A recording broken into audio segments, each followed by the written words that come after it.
Proudly brought to you by Brand Source Home Gallery, inspiring luxury. Doctor's Hospital, peace of mind is important when life happens. Doctor's Hospital, always there for you. Call 949-6066. And Cayman Airways, call them on 949-2311 to book your nonstop flights to Los Angeles and Panama. Kirk Market, experience a world of choice. JN Money, from abroad to Yad. And Cineco, keeping Cayman covered.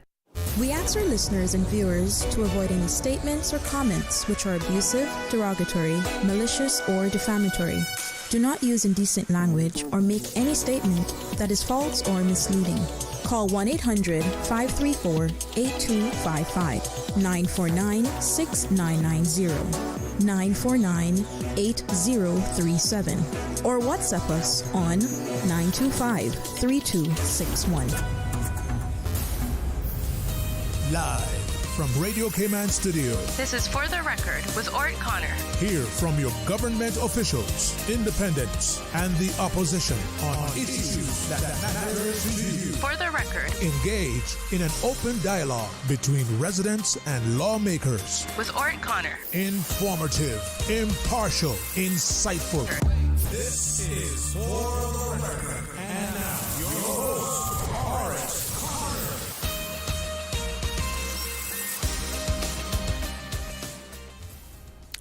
So, very, very, very, very good morning to all the For the Record land folks, those that are living here in Cayman, and as the ad say, to those abroad.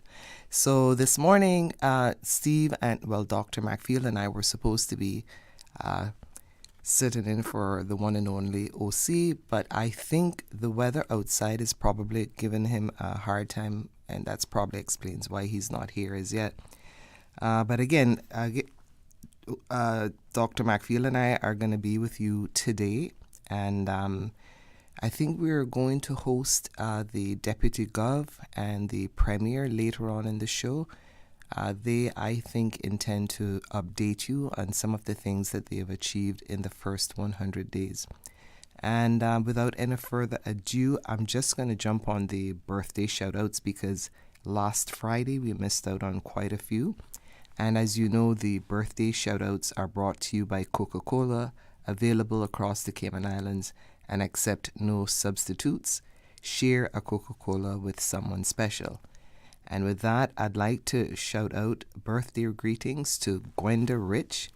Gwenda, I know that yours was last week as well. And there is Shilpa Gampawar, Colin Collie Harper, Gary Smith, Konata Ayin.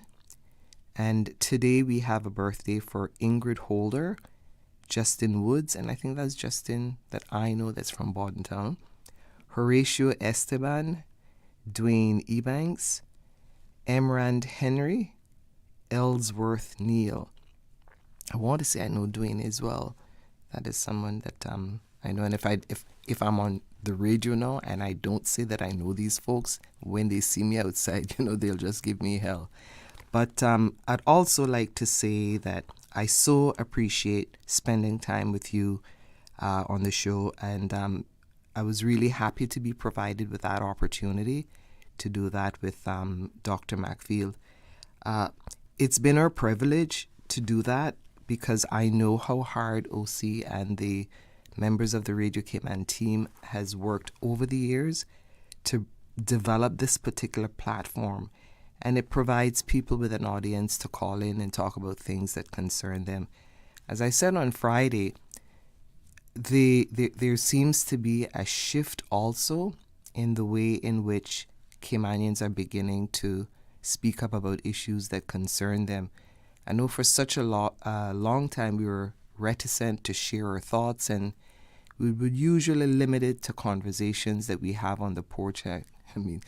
When I say conversations on the porch, I'm often thinking of Ezard, the Honorable Ezard from Northside, because that was one of the things that he would always say that, this is something that, we have to kind of grow out of. But certainly since I've been on the show this past week, I have been very heartened to hear folks call in, hear folks listen to some of the conversations that Steve and I were sharing. But I wanted to say this morning as well as a reminder that each voice counts. Some of the times when persons like Dr. McField and I are on the line or on the show, people are more, I think the audience is probably a little quiet because they're not quite sure if they should call in, or they're not quite sure whether or not they have sufficient information to make informed decisions about questions that they ask. No question is silly. No question is stupid. When you don't know, you don't. I often, in my career, I have always said that when I know something, and that's probably something you can take to the bank. When I don't know, I just say, I don't know, but I will find out. Because credibility matters, integrity matters, and there's no harm in saying, I don't know. No one has a monopoly on knowledge, right? And it's always about developing conversation, finding out more. When we converse with each other, we learn from each other as well. And it's a symbiotic relationship where you have a view, I have a view, and it helps us to push that bucket further ahead rather than down the road, so that we have a better understanding of some of the issues that concern us. And Susan, I don't, yeah, thanks very much, Susan. The Cayman Islands boasts of a long, colorful, and rich history. In tribute to our roots, Radio Cayman, the voice of the Cayman Islands, is pleased to bring you the Historical Vignette Series, brought to you by Rotary Central. For more than 110 years, Rotary members have used their passion, energy, and intelligence to take action on sustainable projects. The Cayman Islands, He hath founded it upon the seas. Spurgeon Andrew Ebanks, OBE, JP, 1914 through 1994. Spurgeon Ebanks served as headmaster in the government schools in North Side, Spot Bay in Cayman Brac, and West Bay from 1935 to 1946. He went to sea for a period of 6 years, returning home to manage his business in West Bay. He served as the sub-collector of taxes and customs for West Bay. He was a member of the Legislative Assembly, serving his district for 3 terms, in 1957 through 1959, 1963 through 1965, and in 1966 through 1968. He was the first Deputy President of the LA and chaired the Cayman Islands branch of the Parliamentary Association. He served on various boards, committees, and tribunals. He was appointed Justice of the Peace in 1961 and received his OBE in 1978. He was a member, elder, and treasurer of the West Bay, now John Gray Memorial Presbyterian Church. Mr. Ebanks was married twice, to Ina Nee Ebanks for 48 years and to Iola Nee Bodden for the last 8 years of his life. He had 4 daughters. He was a kind and considerate man, always willing to help those less fortunate than himself.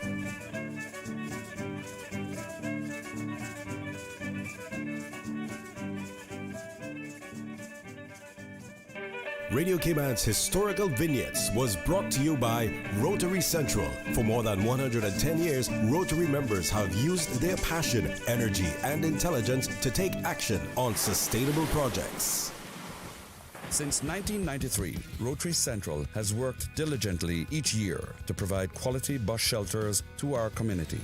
A traveling convenience to our school children, the elderly, young people going to work, guest workers, and visitors using the public bus. We, Rotary Central, help you, our advertisers, make it happen. Your marketing dollar travels a far way. Positioning your message, your product, your services, your presence in over 83 bus shelters. Every dollar you spend, every advert you place helps to build another bus shelter, providing modest comfort for Cayman travelers. Reserve space now on the only billboard medium in the Cayman Islands. Email rotaryshelters@gmail.com. rotaryshelters@gmail.com. The Bus Shelters, a partner in community convenience. Another inspiration program by Rotary Central Cayman Islands.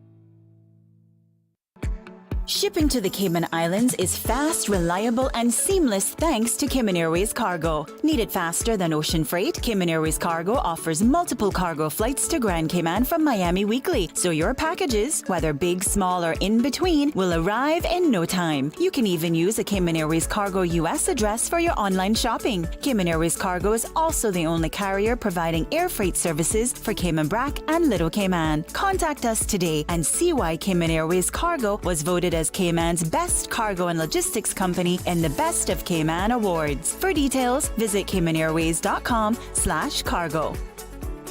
Can you imagine your home completely organized? At Brand Source Custom Closets, we can. We specialize in designing and building custom closets and storage units for any room in your home, including the garage. With tailored designs and custom LED lighting solutions to fit your lifestyle and budget. Our custom closets expert is committed to enhancing the value of your home with a solution that is uniquely yours. Visit our showroom or call 623-6774 to schedule a no-obligation appointment with our design expert. Brand Source Custom Closets, 209 Dorsey Drive, Industrial Park.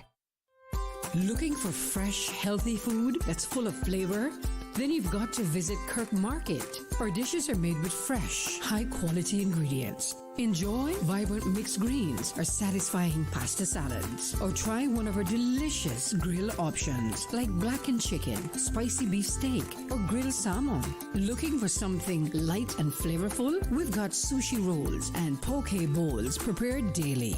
And don't forget to explore a hot bar or Billy Fresh salad at the salad bar. Stop by Kirk Market today for breakfast, lunch, or dinner and taste the difference. Eat well, live well with Kirk Market.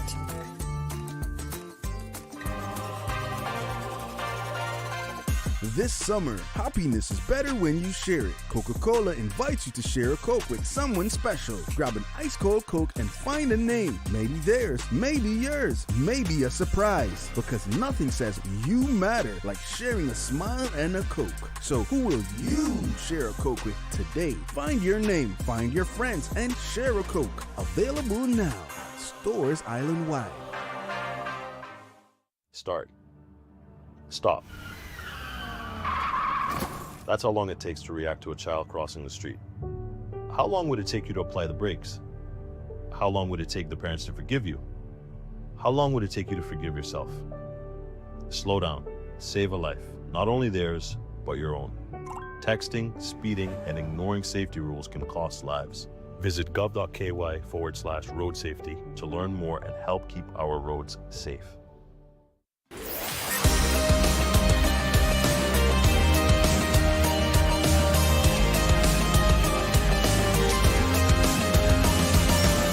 This is For the Record.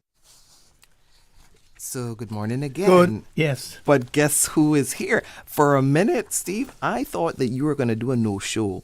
And I'm saying to myself, the doc would never stand me up. So, go ahead. Good morning, Dr. T, and good morning to all For the Record listeners and For the Record land and all of the people who listens to Mr. For the Record Monday, Wednesdays, and Fridays, and all the listeners that came on diaspora.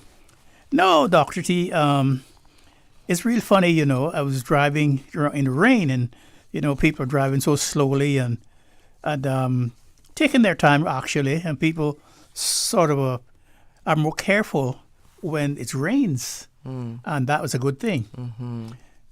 But then I was thinking about all of those years I spent in the snow. When I had to get up 5 o'clock in the morning, 6 o'clock in the morning, and bear the snow to get into the subway, to take the train to work or to school.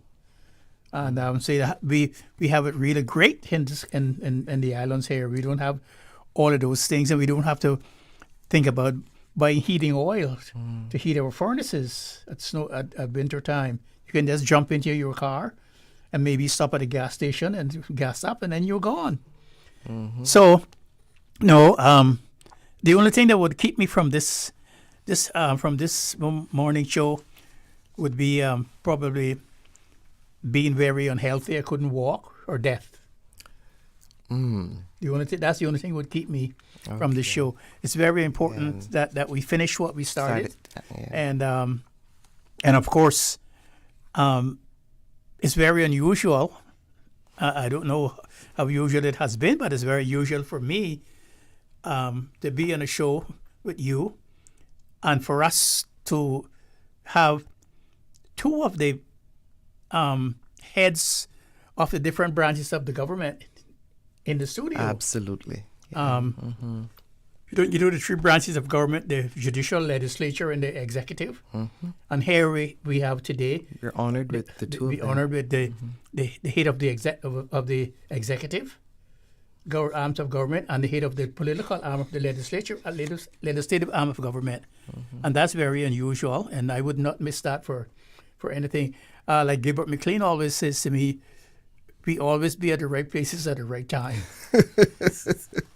When you were talking about the weather just now, thoughts of bronchitis just flooded my head. For the 7 years I lived partly in Canada and partly in the United Kingdom, and dredging up those thoughts of the snow, OMG, and having to plow through that and stand up in the bus stops waiting for the bus to come. Oh, Steve, that was not nice. That was not nice. But I remember when I went to Canada's not so bad for me, but when I went to England, I thought all the Englishmen had round shoulders because they're always moved in and they are and walking really with their backs sort of humped up, so that the wind, because there's a cutting wind in England. And the rain, it just seeps right through your bones. That's right, yes. So I guess that's why one of the reasons why I would say that we have to have some drastic immigration controls too, because this country, or these islands in the Caribbean and other tropical countries are now a lot of people from the north, not actually from the south, but people from the north. They have now discovered the good living in the tropics. Remember, at one time we were just colonials. People that didn't want to come to live here. Islands that time forgot. Yes, island time forgot. But now it's a place that where so many people now wants to come, and I'm happy that the government is doing what they are said that they were going to do, what they promised to do in their runner-up to the election, in their campaign, and they're not going to the promises that they have made, and that they're not going to let down the Caymanian people. And I'll touch on that a little bit, but I think that we have one caller. Yes. So if the caller would like to. So thank you, caller. Is he the first caller this morning? He or she most certainly is. Yes. Yeah. So caller, go ahead. You're the first caller this morning. Most certainly, it's a he. Okay. And good morning to Dr. McField, to you, and good morning to Dr. T there, as you would call her. You kind of read my mind. You touch on making drastic moves. I was been on the beach a lot, early in the morning and late at evening, doing my walking and jogging, and I came up. I was thinking, because we like to always say, we should be like Bermuda for certain things, and Singapore, but I don't know if we got what it takes to make those drastic moves, right? So, but I know they made a move during the pandemic. I don't know what section of the law they used to keep me in the house, but there was where I could only go and shop at a certain time because of alphabetical order, and I could only go and exercise outside my house because of alphabetical order. So, could we use then section 16, subsection 4B? Not anything to do with residence or work, but to do with a wording in there called movement. Can we use that to decide then who goes to the beach at a particular time, who goes to the supermarket? Could we say everybody from Asia will go to allowed to use the public beaches on a Tuesday, everybody from Africa on a Wednesday, or everybody from Central America and South America on a Tuesday, and Sundays is completely off limit for everybody except indigenous Caymanians, something like that, because of what we're experiencing here now. The quality of our living, the way we were brought up, we still don't have access to it the way we used to, because you can't now just plan with your family to go to the public beach and there's a hut that you can get. One of the huts that my good friend Peter Thompson built freely. So we can't just decide we're going to the beach. We can't decide that we're going to the Collier Beach on tomorrow and get our usual place. Because you remember growing up, we didn't go to a certain area because we know that was a certain group in Gunbay. That was their picnic spot. We didn't go South Sound because you know that was Dale Ramon them spot. You know what I mean? We didn't go certain place because we knew that. And now we are limited to that. We can't just pick up one Sunday and say, hey, we're going to the public beach and we're going to have a little get together in one of the huts, because there's somebody there that has slept in that hut the night before so they could have the hut in the morning. So now, because of the crowd of work permit invaders to all these different places, the volleyball court at the airport, the basketball there, the football fields all around the island are being used up by people who are just work permit holders. So I'm wondering if we could implement something like that. I know it would take real strong people to do something, use that section of the highest law in the land, the Constitution. So is that being too drastic, to doctors? Hey, I think so. Remember now that the Section 16, subsection 4, gives us a lot of power, leverage over people who come into the island, who enter the country but that are not Caymanians.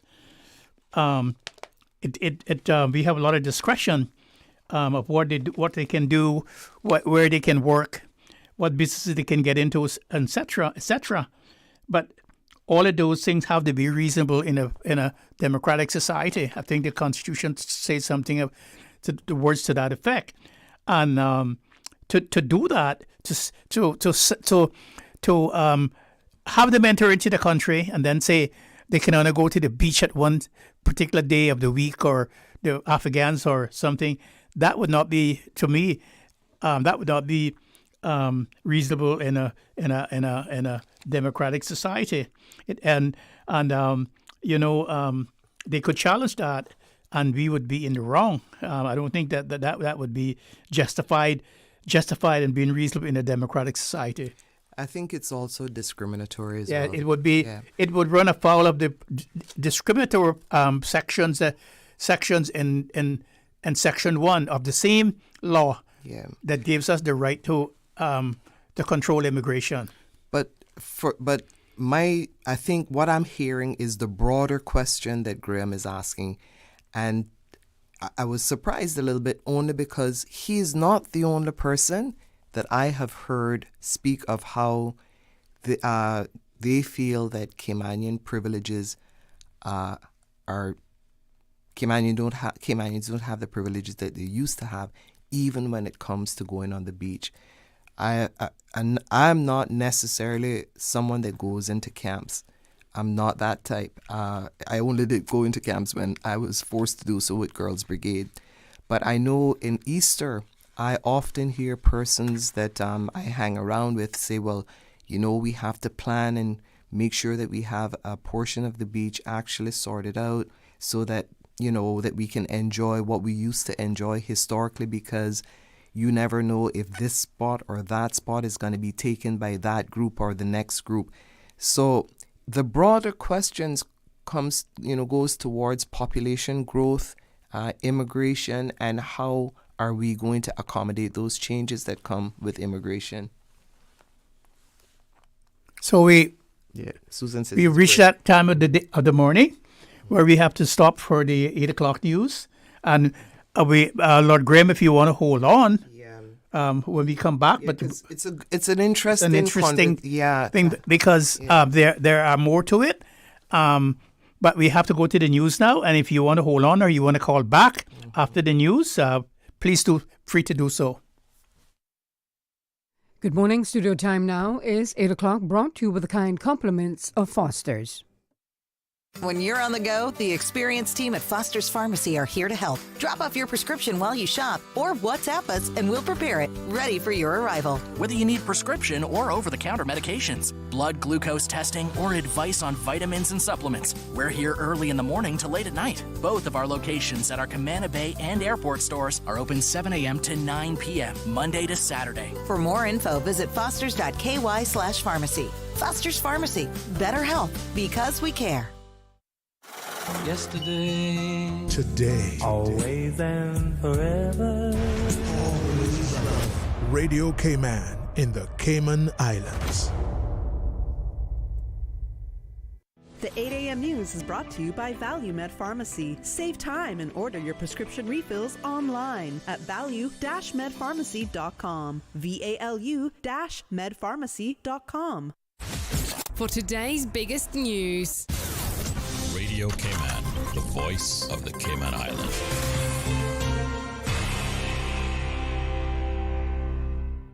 With your latest news, I'm Carsley Fuller. Don't forget your umbrella this morning. It's raining buckets here at the Radio Cayman studios in Georgetown. Showers and thunderstorms are expected from this morning as a tropical wave continues to move across the Western Caribbean. Residual moisture lingering from this wave is expected to last through Tuesday morning. Radar imagery shows scattered showers and thunderstorms in and around the Cayman area moving towards the northwest. Meanwhile, Carrie Forbes with the National Weather Service tells Radio Cayman the National Hurricane Center in Miami, Florida, has clocked an area of disturbed weather across the Windward Islands. This has been designated as 99L. The Cayman Islands National Weather Service continues to monitor the development of an area of disturbance over the Eastern Caribbean, which poses no immediate threat to the Cayman Islands at this time. Make sure to keep it locked right here to Radio Cayman for the latest weather updates. The Premier announces his National Coalition for Caymanians administration has secured the purchase of, quote, Lighthouse Bluff land, touting, quote, excellent teamwork. The Premier and other cabinet members were in the BRAC on Friday, where they held the weekly cabinet meeting and hosted a 100 Days Strong Start event, giving residents an opportunity to speak with MPs directly about what the NCFC has done during its first 100 days in office and what's to come. Local media reported last week that 125 acres of, quote, prime land with 6,800 feet of bluff edge and up to 150 feet of elevation was listed for sale on the Cereba website for just under $7 million. The listing pointed out that it surrounds the, quote, iconic Cayman Brac Lighthouse, a beloved landmark, and includes the island's, quote, most stunning natural walking trail. The post added a portion of the property had already been subdivided into 44 parcels, providing, quote, immense potential for future development. On Friday, the Honorable André Ebanks, along with several of his cabinet ministers, posted a photo of the group in front of the Cayman Brac Lighthouse, announcing government's purchase of the, quote, Lighthouse Bluff land. Cayman's National Gallery is featured at Carafesta. I think our role as national institutions is about accessibility. The National Gallery's Maya Mutu spoke as a panelist at the Cultural Landscape 25 Years On, Where to Next.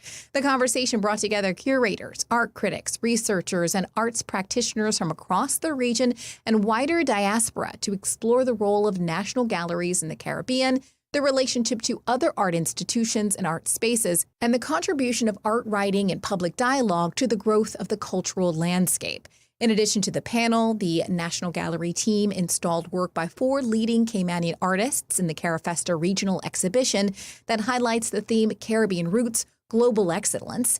John Reno Jackson, Nasaria Suku-Chalet, Davin Ebanks, and Simon Tatum are all being featured alongside artists from across the Caribbean. The National Gallery is one of many Cayman Islands organizations and groups participating at Carafesta in Barbados. And if you've got a little one, this show is for them. I mean, you can come too, of course. Hi there, I'm Prince Peter, and I am in The Princess and the Pea at the Cayman Drama Society. My favorite part about The Princess and the Pea is all the pea soup I get to eat, and all the pizza, and seeing lovely princesses everywhere, and obviously my mom and dad, the king and queen. I love them. The Cayman Drama Society presents The Princess and the Pea with shows on Saturdays and Sundays at 11 and 2 p.m., September 20th, 21st, and 28th, as well as October 4th and 5th. Tickets are available now at cds.ky. Now with a check of international news, here's the BBC, which takes us out of the newscast. I'm Carsley Fuller. BBC News with Debbie Russ. Palestinian health officials say at least 20 people, including journalists, have been killed in Israeli strikes on the Nasser hospital in Gaza's southern city of Khan Yunis. The Israeli military's issued a statement saying it regrets any harm to what it called uninvolved individuals. Israel's Prime Minister Benjamin Netanyahu has offered to withdraw Israeli forces from southern Lebanon if Hezbollah is disarmed. Earlier this month, the Lebanese government said it planned to disarm the Iran-backed group by the end of this year. A powerful typhoon is battering coastal provinces in Vietnam. Tens of thousands of people have been forced to leave their homes. The South African government has warned young women against taking up unverified foreign job offers promoted on social media. The advice was issued after a report alleged that a Russian region was stepping up the recruitment of South Africans and others to work at a drone production plant. BBC News. The 8 a.m. news is brought to you by ValueMed Pharmacy. Save time and order your prescription refills online at value-medpharmacy.com. VALU-medpharmacy.com. Now, more than ever, supporting your immune system is crucial to helping your body fight off illnesses like the common cold, the flu, and COVID-19. At ValueMed Pharmacy on Walkers Road and in Boddentown, we carry all the essential vitamins and minerals to help support your immune system and improve your overall health. Some of our top immunity support picks are vitamin C, vitamin D, zinc, elderberry, and quercetin are the popular 7-in-1 immunity support. Our pharmacists are always on hand to help guide you and answer any questions. Visit ValueMed Pharmacy on Walkers Road or Boddentown. Live happy, live healthy with ValueMed Pharmacy. Stay in touch with Radio Cayman with the latest up-to-date, accurate news and information. For your convenience, the headline news will be repeated on our sister station, Breeze 105.3 FM, weekdays at 8:30 a.m. Follow Radio Cayman on social media, Facebook, Instagram, Twitter, or download the Radio Cayman app in the App Store or log on to www.radiocayman.gov.ky and stay connected to what's happening in the community. Radio Cayman, your voice, your choice, your radio. Since 1993, Rotary Central has worked diligently each year to provide quality bus shelters to our community.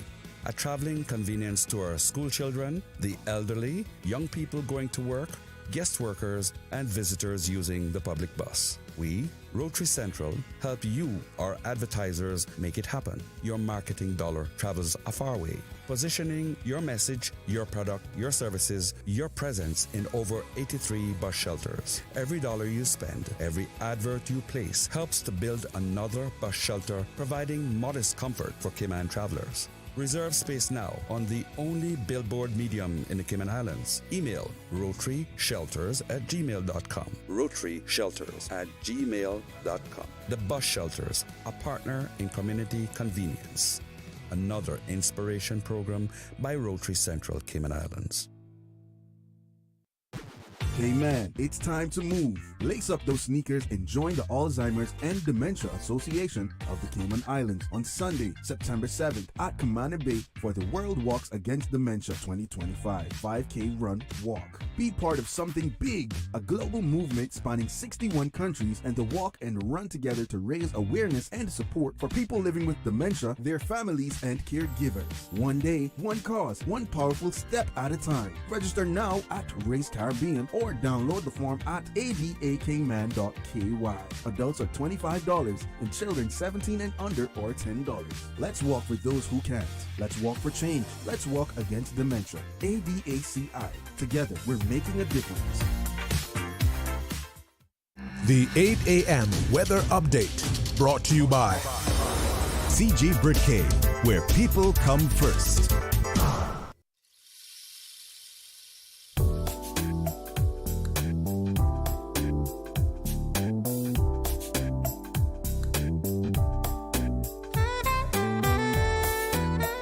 Good morning. Let's take a look at the latest weather report. Current temperature is 84 degrees. Relative humidity is 83%. The barometric pressure, 29.99 inches and rising. The wind is north at 8 knots. Overnight low was 83. Synopsis indicate showers and isolated thunderstorms are likely this morning as a tropical wave continues to move across the western Caribbean. Residual moisture lingering from this wave is expected to last through tomorrow morning. Radar imagery shows scattered showers in and around the Cayman area, moving towards the northwest. Now, the National Hurricane Center continues to monitor an area of disturbed weather across the Windward Islands, which has been designated as 99L. The Cayman Islands National Weather Service will continue to monitor the movement of this system, which poses no immediate threat at this time to the Cayman Islands. The forecast for the Cayman Islands for today calling for partly cloudy to cloudy skies with a 40% chance of showers and some thunder, and showers will be locally heavy at times. Temperatures will rise to the low 90s today with a heat index near 106 degrees Fahrenheit.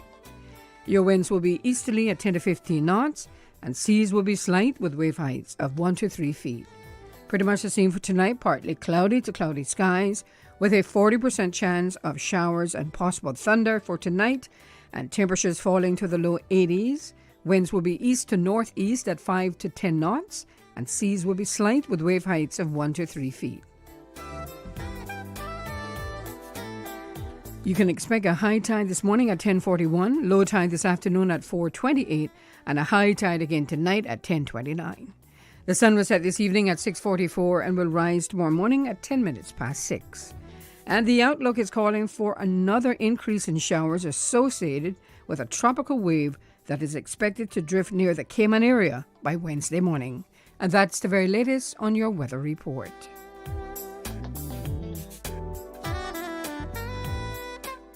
The 8 a.m. weather update brought to you by CG Britcay, where people come first. Aunt Angie, how does it feel to have broken the bull riding world record? Sore, Sean. That bull was angry. Angie, I think that bull is headed towards your red convertible. I broke the world record and he broke my car. Oh well, at least I've got CG Comprehensive Motor to cover this. Get covered for collision, damage, and more.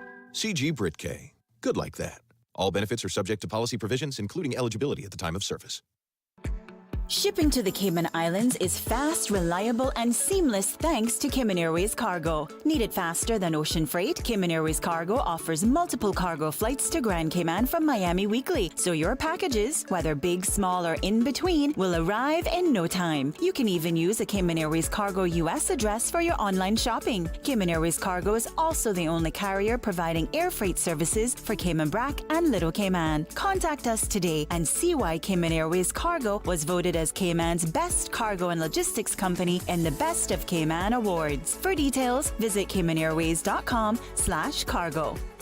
Healthcare Pharmacy, caring about your health for the past 25 years. Radio Cayman's premier health show. Alzheimer's and dementia, are they the same disorder? Yeah, I think that's a very important question. For the Health of It with Tara Bush. For the Health of It with Tara Bush. Is heard on Saturdays at 9:30 a.m. and on Wednesdays at 7 p.m. Brought to you by Healthcare Pharmacy in Grand Harbor, where they care about your health. Transfer and refill your prescription online. Visit healthcarepharmacy.ky or call 947-8900. Healthcare Pharmacy, now with a second location in Governor's Square. Healthcare Pharmacy, where they care about your health. Score a $1,000 Kirk Office voucher for all your back-to-school needs when you sign up for Flowmania. Sign up today and use your Kirk Office voucher for laptops, Sharpies, and everything in between. So your little scholar can start the school year with the things they need. And you can keep more of your cash in your pocket for the things you want. Sign up for Flowmania in-store or online and claim your $1,000 Kirk Office voucher today. Flow. We keep your rhythm flowing. The traffic report is brought to you by Subway. Enjoy a delicious start to your day with breakfast from Subway. Good morning, Cayman Islands. The clouds are crying and the roads are slick, so if you're out on the road, please keep your wipers dancing. Let's take a look at what the roads are looking like. On the West Bay Road, traffic heading towards the Georgetown area in front of the Ritz. Traffic is steady, and heading towards the West Bay area, traffic is moving on moderately. Crawlathon on Crew Road as traffic is steady, and also coming off of the Linford-Pearson Highway on Agnes Way as well as Bobby Thompson Way, Linford-Pearson Highway. Traffic is pretty busy there, and also slow-moving traffic on Esther Tibbetts Highway. Slight delays expected. A lot of patience needed this morning as you head to your final destination. Edward Street, traffic is moving on moderately and into Georgetown on Shed. Not looking too bad as traffic is moderate. Remember, roads are wet, so please drive with extra care. Owen Roberts Drive, moderate flow of traffic, as well as coming from the West Bay 4-Bay stop. Godfrey Nixon Way and Eastern Avenue, flowing at a good pace at the moment. And that's the very latest on your traffic. Join us again at about 10 minutes past 12. We'll give you another look at traffic. There's something new at Subway. Indulge your taste buds with our new barbecue pork rib sandwich tender. Smoky pork ribs smothered in sweet and tangy barbecue sauce, built just the way you like it. It's bold, rich, and seriously satisfying. But hurry, it's here for a limited time only. Order now on the Subway Cayman Islands app for quick in-store pickup, or get it delivered with Bento or Let's Eat. The all-new barbecue pork rib sandwich, only at Subway. Subway, eat fresh. Yummy. The traffic report is brought to you by Subway. Enjoy a delicious start to your day with breakfast from Subway. For the past 10 years, Health City Cayman Islands has been providing a comprehensive range of in-house medical services, from routine care to highly complex surgeries. We've transformed healthcare in the region, saving thousands of lives in the process. Recognized for quality and excellence, Health City brings together expert doctors, the best technology, and the latest techniques to provide world-class healthcare to those who need it. Health City Cayman Islands, a decade of healing. Radio Cayman Super Jam Show, the #1 drive time entertainment show on your radio. Brought to you by these kind sponsors. The Cayman Islands Football Association, CIFA, building a better future for Cayman football. Cayman Insurance Center. Don't take chances with your family's future or your valuable assets. Call me today, Michael Webster, at 925-5433. UWI Open Campus, on-site, online, and on demand.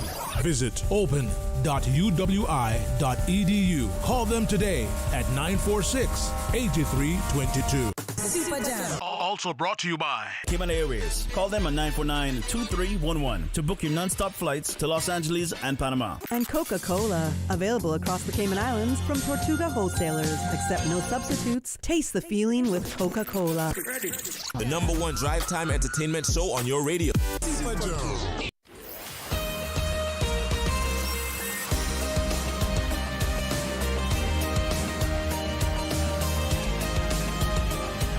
For the Record with Ort Connor. And we're back, and thank you very much again for staying on with us to continue this conversation that we're going to have. I should remind the audience that we're going to have the honor of having the Deputy Governor, the Honorable Franz Manderson, and our Premier, the Honorable André Ebanks, joining us later on the show, I think around 8:45, to speak a little bit about what they have achieved in the last 100 days. Steve, before we get into conversation, because, you know, Graham has sparked a thought with me, because I know that the way in which we used to have access to the beach until around about 1984, and I'm not quite sure who or what leadership made that change. And I also know that there was a view about whether or not it should be extended to the vegetation line or to the low water mark line. And I know that there were conversations around that time about ownership, private ownership of the beach and so on. But Jamaica also faced this issue as well. And what I think I was looking at a list of some of the properties that they have as well, where they're unashamed, you know, about charging people to go and use the beach. There's some beaches that you can only get access to, for example, like Mahogany Beach, Doctor's Cave, Negril Long Beach. Those are just a couple of examples where the Jamaicans have felt that, you know, these are private beaches, but we will give folks access to use it if they pay for it.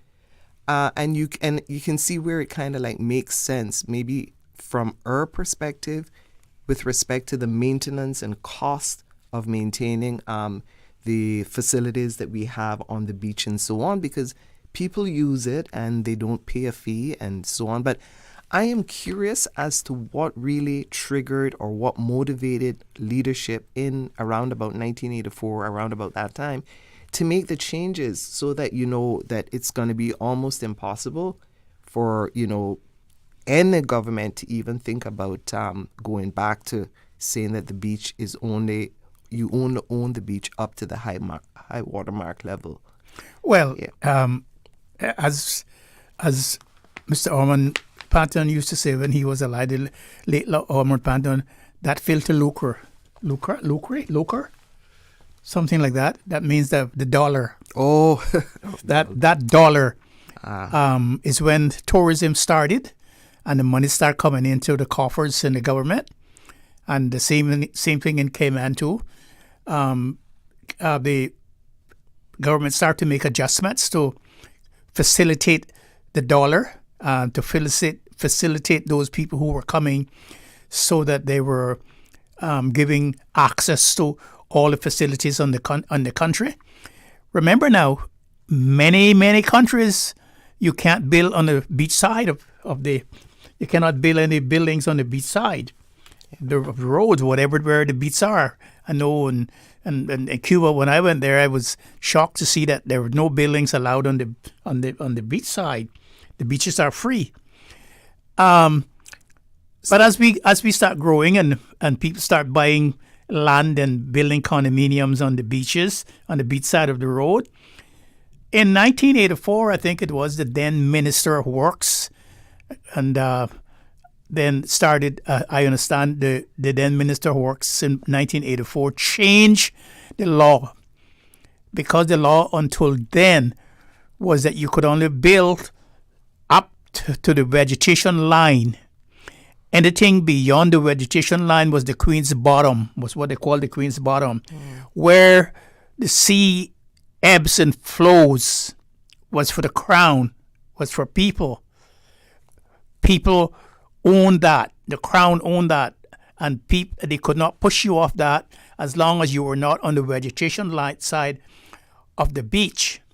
And they changed that and say, you can now build, people who bought the land on the beach side can own to the low high water mark. So now that is one of the reasons why people start putting up walls and building swimming pools and all kinds of stuff on the beach side where the water ebbs and flows. And as a result of that, a lot of them have lost their beach properties.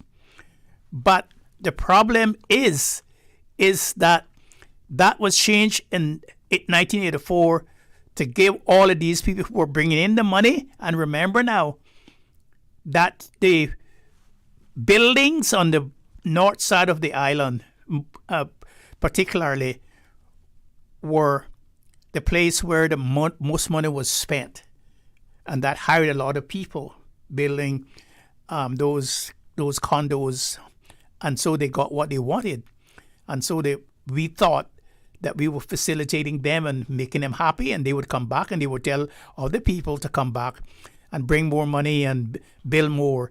And today now we're having the problems, and Jamaica went overboard with this, because they have so many people unemployed there, and tourism was one of the big things that they could get a lot of poor people unemployed, a lot of people who were not too educated unemployed, and they did the same thing and allowed people to own the beaches. Until 2014, they made some changes. Yeah. Yes, on beaches. And so in Jamaica, some beaches you have to pay to get onto the beaches. They have gates. You have to pay to get in through the gate to use the beaches. Whether that will happen in Cayman, I don't know. But certainly, we have to get back to the place where the beaches are free for anyone who wants to walk the beach or who wants to use the beach. That has to happen. That is the next great changes that the government will have to make sooner or later. Because if we continue this is not going to be good. Right. I think we need to go to a WhatsApp caller. So there's a WhatsApp caller. So caller, you're on the air, so go ahead. Yeah, good morning. Good morning, caller. Good morning. I was speaking about beaches in Bogasan Road. From the time I was a little boy, there were certain spots down there that we could get to the beaches without any problems.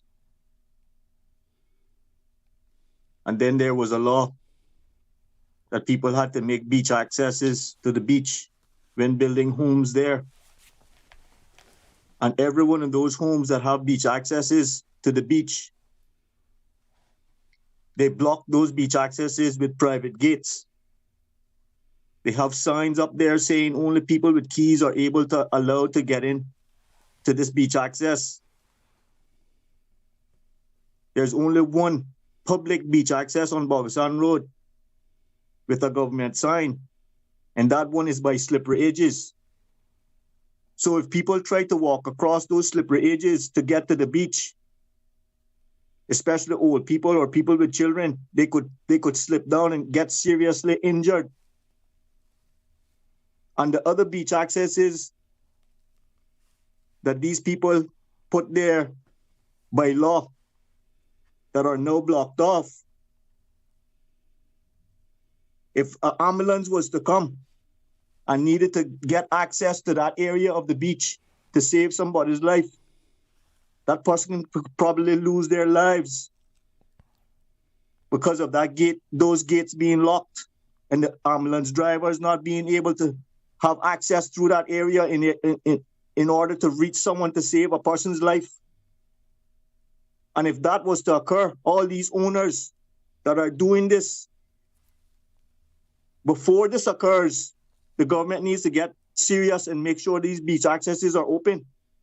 And if it was to occur that someone was to lose their life because of these gates being locked, where people are supposed to have access to the beach, they should be put in prison. Thank you very much. Thank you. Thank you, caller. Well, caller, there's an old law that had been reviewed, revised during the years. It's called a prescription law. That's correct. I think it's 1882 That's correct. when that first came into effect.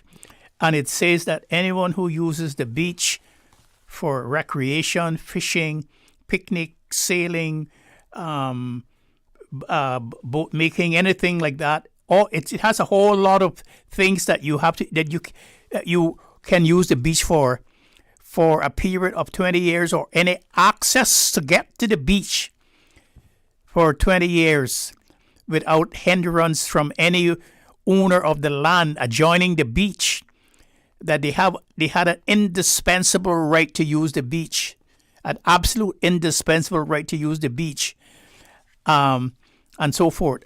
That law is still in force. It had been reviewed so over the years a gazillion times. So yes, yeah. And yet the governments who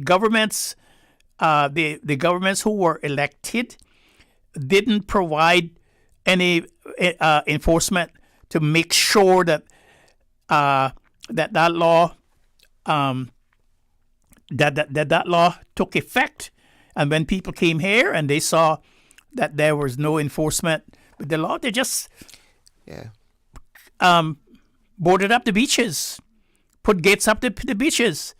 And the law was primarily made for you to have picnics and to take boats onto the beach, because remember now, we were a boat-faring nation, and we had to get access to launch our boats.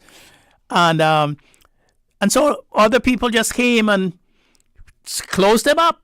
They do and the government didn't do a thing. And when some Caymanian people got together and started to get a petition up to get the government to do that, they were not able to get those accesses registered.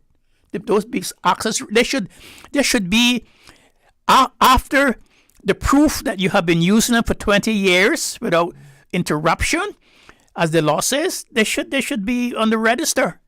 But on the register, protected, so that you wouldn't have to go to fight the beach owner, the landowners adjacent to the beach to be able to get access to your beach. But you see, Caymanians stay quiet.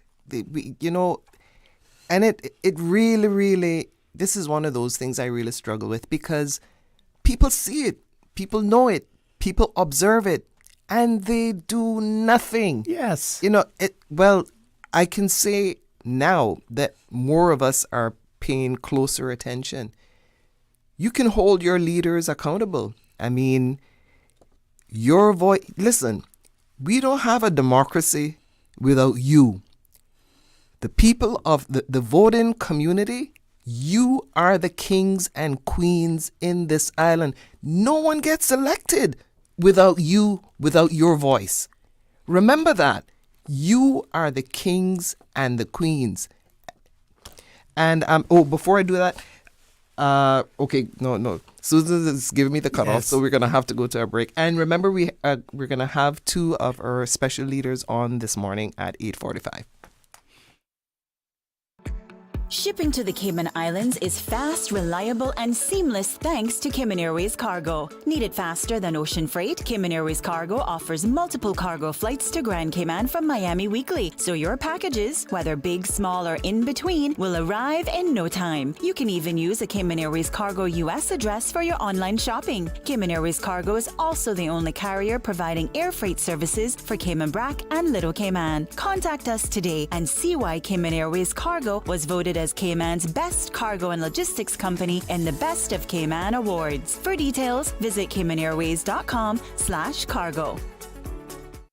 Did you know that Doctors Hospital provides urgent care services 24 hours a day, 7 days a week? And Doctors Hospital's urgent care physicians have access to the most advanced MRI and CT imaging in the Caribbean, providing reliable diagnostics when you need it most. When you need quality urgent care for an illness or injury, Doctors Hospital is here for you 24/7. Whether it's a migraine, chest or abdominal pain, shortness of breath, broken bones, or another urgent need, Doctors Hospital at the top of Walker's Road. Urgent care right now. Your dream home starts with a vision, and often inspiration is at the heart of that vision. Brand Source Home Gallery's in-house designers are here to help bring your vision to life. Whether you're remodeling or building a new home, Brand Source Home Gallery is your one-stop solution. Explore their kitchen cabinets, sinks, faucets, bath fixtures, tubs, vanities, and more. Let Brand Source's designers help and inspire you with your next project. Call 623-5000 and schedule an appointment with a design expert at Brand Source Home Gallery, Dorsey Drive, Industrial Park, serving Cayman for 50 years. It's a sizzling summer with JN Money. You can win a luxury weekend getaway for two when you send or receive money from now until September 30, 2025. That's right. We're turning up the heat this summer with JN Money. Visit www.jnmoneyonline.com to learn more about how to win. What are you waiting for? Send, win, relax this summer with JN Money. Looking for fresh, healthy food that's full of flavor? Then you've got to visit Kirk Market. Our dishes are made with fresh, high-quality ingredients. Enjoy vibrant mixed greens or satisfying pasta salads. Or try one of our delicious grill options like blackened chicken, spicy beef steak, or grilled salmon. Looking for something light and flavorful? We've got sushi rolls and poke bowls prepared daily. And don't forget to explore a hot bar or Billy Fresh salad at the salad bar. Stop by Kirk Market today for breakfast, lunch, or dinner and taste the difference. Eat well, live well with Kirk Market.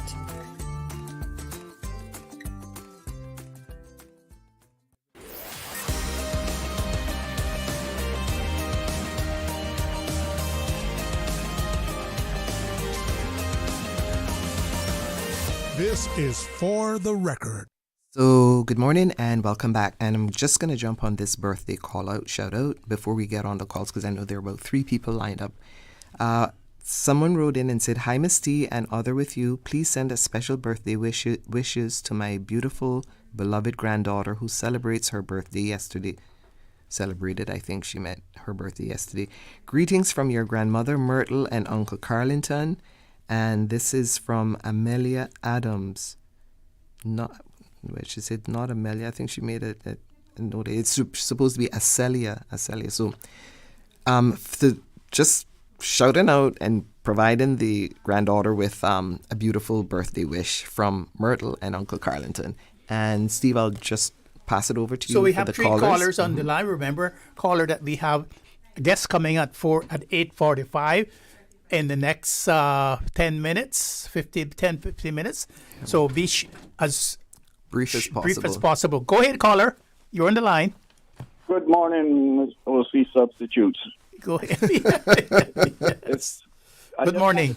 Thank you so much for, I think, after 100 days that they finally fixed the light on Frankstown Channel.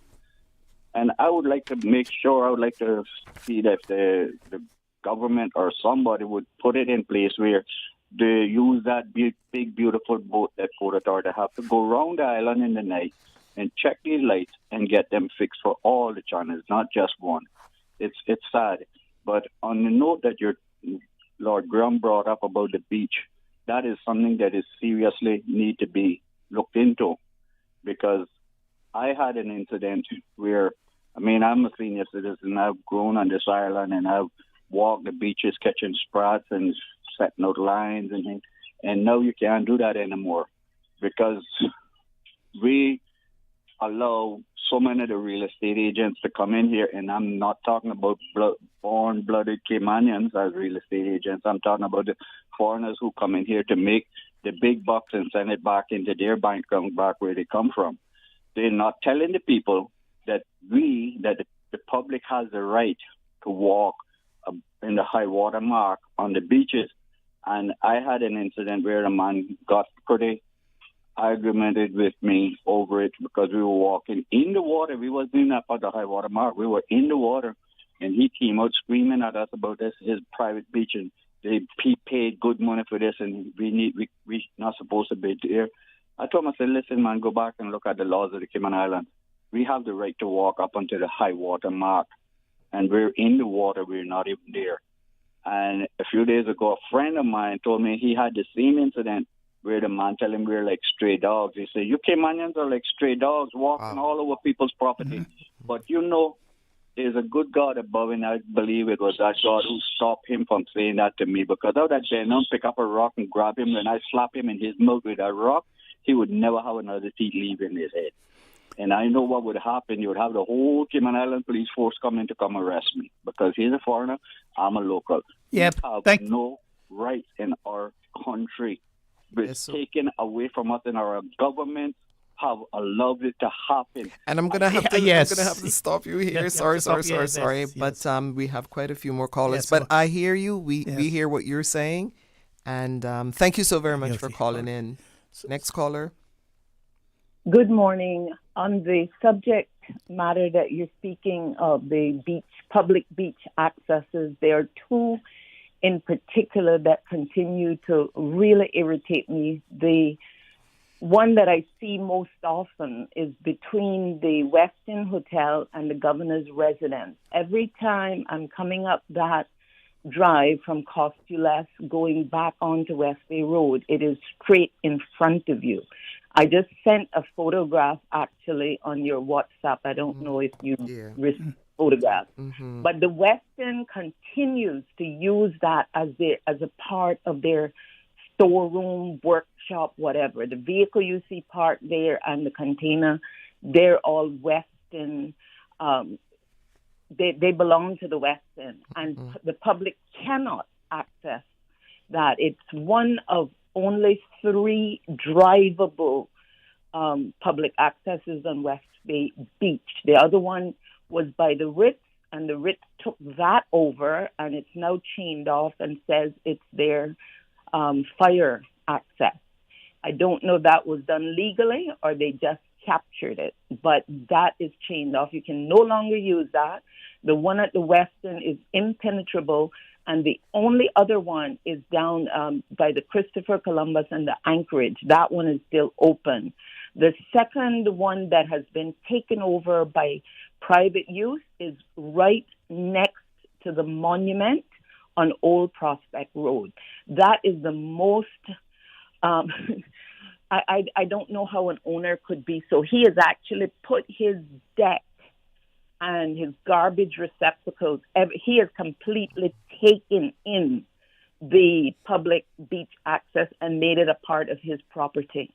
Now, because of who I am, when I'm ready, I just walk right through, and you walk across the patio to get to the beach. But It is wrong, and I have reported and sent pictures to the public, whatever it is it's called, the public lands and beaches or something. Yes. But nothing is done, and those two are so obvious, so brazen that they could have the temerity to do such a thing, and nothing is done about it. Thank you, caller. Yeah, thanks very much for that, because I'm going to ask Steve.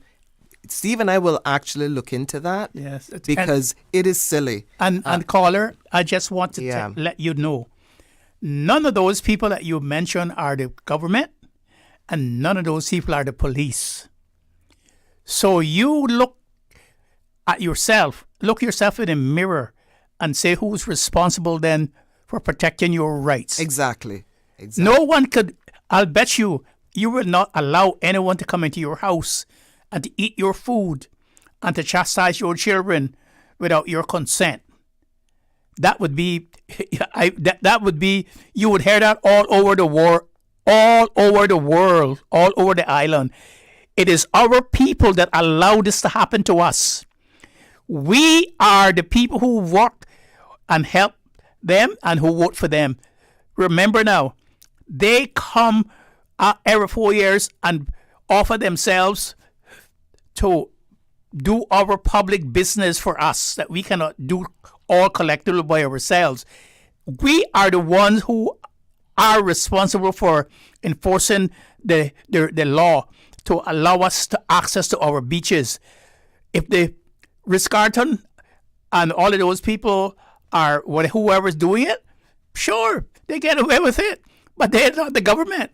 So you're pointing the fingers at the wrong people, and you're making the fight to the wrong people. You got to go to your people who have the enforcement mechanism to be able to enforce your rights. Thank you so very much for that, Doc. And we have a WhatsApp caller. Yes, we're going to go to the last caller now before our guest arrives.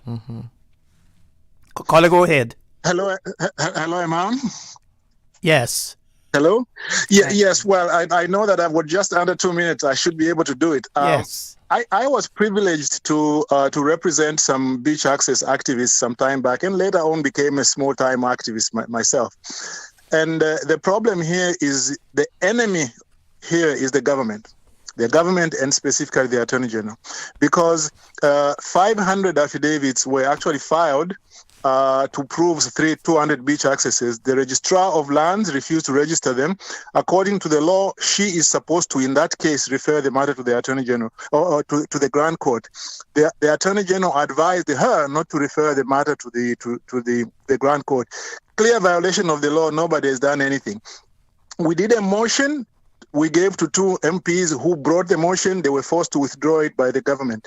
The Public Lands Commission was formed, but it was not formed really. It was formed ostensibly to fight for beach access. Actually, it was formed to make it more difficult, because rather than the government accepting that you should register any rights which are established, they said if you want them to be registered, go to the Public Lands Commission so that it can actually take the matter to court. And finally, we did apply when I was acting for them for legal aid so that they could pay me from legal aid. And the director of legal aid said the issue of beach access is not in the public interest, and therefore we won't give you legal aid. We had to appeal in order for us to get legal aid. The problem is the government and the Attorney General. Until that is done, it doesn't matter how much people press for this. You have to find a way to make a government accountable. I thank you. Thank you, Mr. Billy. And I do believe that our guests are waiting, but you and I are going to have a conversation about this, because I can't understand why our AG or why the persons who are in charge of legal aid would say something like that is not in the public's interest. And this is crazy. And constitutionally, the AG is supposed to be the legal advisor to the government. Why would he advise the government not to do such a thing? As I've said on this show now repeatedly, you can't serve 2 masters at the same time. So we're going to take a break now, and when we come back, we're going to have our guests in the studio. My mom's a super superhero. She always knows what to do when I feel icky. Yesterday, we went to West Bay Pharmacy, and they had everything she needed. Medicine, my favorite band-aids with dinosaurs, and even flavored vitamins. Mom says they keep our family healthy. I think they're magic. Don't tell anyone. I think superhero shop at West Bay Pharmacy. West Bay Pharmacy, where the superheroes shop. West Bay Pharmacy and Centennial Towers. Convenient quality care is just around the corner. When a hurricane hits, unexpected costs can add up fast. Homeowners are usually out of pocket for these costs to get supplies or make minor repairs. But with Cineco's parametric coverage, you get automatic payouts within 2 to 3 weeks after a Category 3 or stronger storm, whether or not you have damage. Available only through Cineco Homeowners Insurance. Call 949-8101 or visit Cineco.ky for a quote. That's Cineco.ky to get a quote today. Cineco, keeping K-Man covered. Looking for fresh, healthy food that's full of flavor? Then you've got to visit Kirk Market. Our dishes are made with fresh, high-quality ingredients. Enjoy vibrant mixed greens or satisfying pasta salads. Or try one of our delicious grill options like blackened chicken, spicy beef steak, or grilled salmon. Looking for something light and flavorful? We've got sushi rolls and poke bowls prepared daily. And don't forget to explore a hot bar or Billy Fresh salad at the salad bar. Stop by Kirk Market today for breakfast, lunch, or dinner and taste the difference. Eat well, live well with Kirk Market.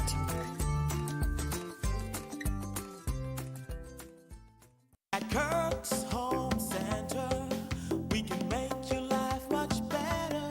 We got it all together. We got a great deal in store for you. From cookware to stereos, from power tools to plumbing supplies. Yeah, we got the best goods with the best price and a service to make you smile. At Kirk's Home Center, we got a great deal in store for you.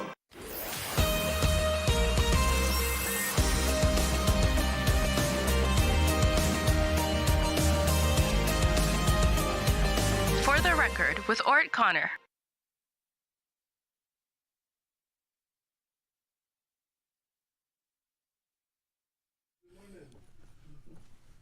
So we're back from the break, and we're just waiting for our guests to join us. Yeah, there's only one person. So there's only we're waiting. We have one of our guests in the studio. We're just waiting for the other guests to arrive. So we are going to continue our conversations about the beach access until our guest arrives. Yes, we have to enforce our laws to protect our interests. You know, our new government has saying that the things that they are proposing and the changes that they're making are going to be in the best interest of the Caymanian people. I'm all for that. I support them for that. And one of the main things in which they have my great support is that they have promised that they are not going to disenfranchise the next generation of Caymanian people. So it is for them now to take this beach access thing that has been hanging, and that should not be a big thing. It's what they call a hanging fruit. That's right, low hanging fruit. That should be a low hanging fruit, and that is something that they can do tomorrow if they want. They can do that tomorrow if they want. Why should Caymanian people start worrying and crying about can't use their beaches in their own country? So we're here. We're going to pause for a few minutes to get our guests seated and adjusted, and then we will be right back. And the telephone numbers are 1-800-534-8255 or compliments of Flow users 949-8037, 949-6990, or the WhatsApp number, which is 925-3261. And we're going to go to a break. Radio Cayman, maintaining the innovation. On a daily basis, making it easy to connect with you, our listeners. Add us to WhatsApp today, 925-3261. That's 925-3261. Radio Cayman. Send a text or voice note. Message us at 925-3261 on WhatsApp today and get active with Radio Cayman. Radio Cayman, the voice of the Cayman Islands. Radio Cayman, maintaining the innovation. 89.9 Radio Cayman helps you to weather the storm during this hurricane season. One of the most crucial elements of hurricane preparedness is storm awareness. During the season, it is of utmost importance to pay attention to the latest local weather forecast, as hurricanes do not suddenly form or strike. There are various methods of advanced notification. Utilizing such may be the difference between a favorable outcome and disaster.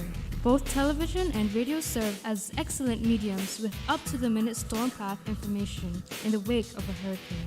Another method of tracking a hurricane may be only arm's length away. Your smartphone or tablet can be your most valuable tool before, during, and after a storm, providing countless numbers of apps with crucial hurricane information. Many apps allow you to track storms with moving radar and satellite imagery, plus offer alerts, current conditions, forecasts, advisories, and even video. This hurricane preparedness tip was brought to you by your community radio station, Radio Cayman, 89.9 FM. This is how we wake you up in the morning.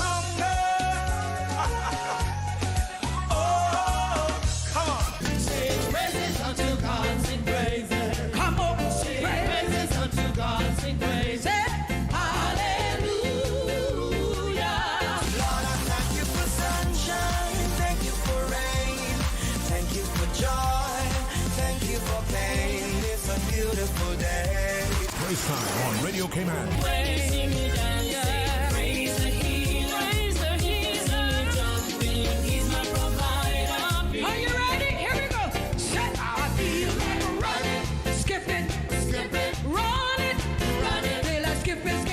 Praise time. Jesus in the morning. I will. So send me, Lord. I will go.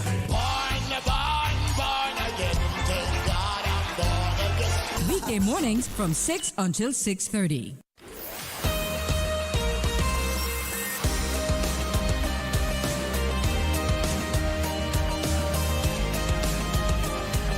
For the record, with Ort Connor.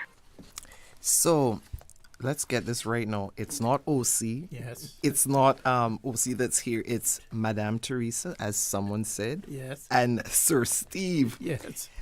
And guess what? I was just saying to Steve and to our guests that we have two generational Caymanians. We have two West Bears. You could have been from Bordentown, mind you, but you're Bears, and that's good. One is our premier, and one is acting governor, which suggests that you can do the job because you're acting. And my heart would have been so warm to say that we have a governor that is generational Caymanian. Now I know that opens all kind of cans of worms, but it's just a pleasure. Come on, it's a pleasure. Can I invite you guys now to introduce yourselves? Yes, but good morning, everyone. Thanks for having us. Franz Manderson, Deputy Governor, Head of the Civil Service. But this morning I am here as Acting Governor, working, appearing with the Premier, talking about the 100 days in office and how we have worked together to achieve some excellent outcomes for our people. Good morning, Caymanians, residents, and Caymanians overseas. I'm André Ebanks, and I'm humbled to be in the post of Premier and with our esteemed guest hosts this morning. I also want to give a large shout out to all the children who have either commenced school already or will commence this week. A very, very happy return to school. I saw a few grumpy faces when I did my drop off, but that will melt away. We need you for a brighter future. So have a wonderful return to school this academic year. Thank you so very much, gentlemen. Yeah, you know, it's not unusual to have the heads of the executive in our country and the heads of the political arm, the two of the main arms of government, the legislature, the executive, and the judicial. It's not unusual to have them as guests, but it's unusual to have them together. And the great unusual thing is it's from West Bay. But to me, as an older person, that's not unusual for me, because I remember the Bayers, we used to call them when I was growing up. We were always rivals with them in Georgetown playing cricket. And as I had the opportunity to visit with Mr. Ivan Farrington, who is my friend and the devil from West Bay. We played cricket when we were young. And as I said, our captain was Teacher McField. And we never won a match in West Bay. we could never win a match in West Bay. They were always better than we were. And they always intimidated us. And so it reminds me of what John Kennedy said during his inauguration when he won the presidency. He said the torch has been passed to a new generation of Americans. And today we're so blessed to have the torch of the country being passed to a new generation of Caymanians. And that reminds me of an incident that happened many, many years ago. I was walking between the courthouse and the library, and the governor's car passed and had the flag on it. And there were a group of tourists, and they said to me, "What's that car? Who's that car with the flag?" And I say, "That's the governor." And then when I looked more carefully, it was Mr. Tom Jefferson acting as governor. And I says, "Well, why not?" And so if we can act, sometimes we can be sometimes to be governor, we should be pushing the envelope to be governor too. And with no further ado, and shall I invite the audience to hold all calls, because we want to ensure that these two gentlemen are able to get through some of the talking points that they have and the information that they'd like to disseminate to the public. And so I'm just going to jump right into it, because I know time is ticking. So what's important about the first 100 days? Would you like me to start? Yes, Premier. Yeah. I will say to those listening similar remarks that I made when we marked the occasion in the practice weekend at Scotstock on Friday evening, which followed having the first cabinet meeting of the term in the BRAC, which was a very good event, and I think those in the sister islands appreciated it. I initially, just André Ebanks speaking personally, before swearing in, had never really been convinced about the 100 days, because the history of it is largely emanates from former U.S. President FDR, Franklin Delano Roosevelt, when he took office and the U.S. was in the middle of the Great Depression, and he passed legislation and executed executive actions to try to pull the U.S. out of Great Depression. So to my mind, that had always been like a once-in-a-century type event with a set of dynamics that would be hard to repeat. But it has become, and it was in every chamber forum, every debate. I also heard it on the debates that I think you all hosted about what are you going to do in this 100 days. So although I always felt a more natural reporting period is either semi-annually or annually, obviously the country is looking for what you're going to do in the 100 days.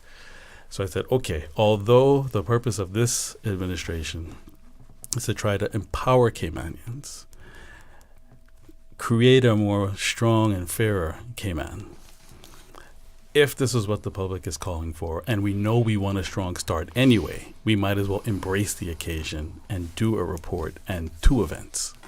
One that was Friday the 15th on Cardinal Avenue, and then, as I said, Friday gone in the BRAC. And it has been, to my surprise, my pleasant surprise, more well received than I could have imagined. We knew coming in that we wanted to be a unified government. You could see from the time we issued and delivered the formation letter within less than 24 hours after the general election.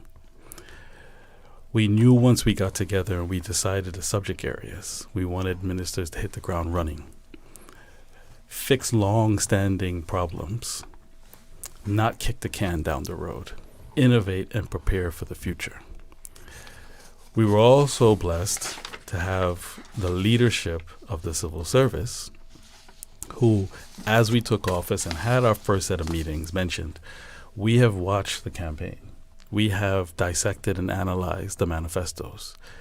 Here is, when you compile the manifestos, a list of what we think can be the most immediate actions. And if we can agree policy and set the tone to be also unified between the elected arm and the non-elected arm, that will also quicken the pace. So said, so done. So I want to take a moment, although the DG, well, fittingly, you're your acting governor, but also in your role as DG, for once we extended our arm and you extended your arm, it has been a phenomenal partnership to date. Thank you, sir. Oh, thank you, Premier. Thank you. And we identified key areas which you started to see draft and instructions issued for, and immigration, marine protection. We've seen the civil service adopt, and we agreed in pretty rapid fashion that it was time to introduce term limits for non-Caymanian civil servants. And Honorable Premier, I'm going to take us to the 9 o'clock news because these these are topics that you're raising that I'm sure people will want to have fleshed out a bit as well. So we'll just go to the 9 o'clock news. So we're going to be back in about 3 minutes after the 9 o'clock news. So stay tuned, and you can call us after the conversation. After the conversation. From Radio Cayman's newsroom, this is Headlines. Local, regional, international news. The Headline News is brought to you by Kirk Market and Health Services Authority. Criminal charges against a former Health Services Authority practitioner. On Friday, police said a 61-year-old arrested back in September on suspicion of manslaughter has now been formally charged. They are scheduled to appear in summary court tomorrow. In a written statement, the HSA says it will, quote, continue to maintain strict requirements for all practitioners. In international news, at least 20 people, including 5 journalists, are reported to have been killed in an Israeli strike on a hospital in the southern Gaza Strip. A Reuters cameraman and an Associated Press journalist were among those killed in the attack at Nasser Hospital. Another is reported to have worked for Al Jazeera. Several people were killed in an initial strike and others in a second, which happened as rescuers attended the scene. The Israeli military said in a statement it had carried out a strike in the area, adding that it, quote, regrets any harm to uninvolved individuals and does not target journalists as such. This comes 2 weeks after 6 journalists were killed in an Israeli targeted attack near Al-Shifa Hospital in Gaza City. And a powerful typhoon is battering Vietnam's coastal areas with strong winds and heavy rain. Typhoon Kajiki has delivered gusts between 73 and 82 miles per hour and could trigger flash floods and landslides, according to the National Center for Hydrometeorological Forecasting. More than 586,000 people have been ordered to leave their homes. Thousands of soldiers are on standby to assist with evacuations. Those are your headlines. I'm Karsley Fuller. More news available at www.radiocayman.gov.ky. Check out our social media pages: Facebook, YouTube, X, formerly Twitter, Radio Cayman Headline News.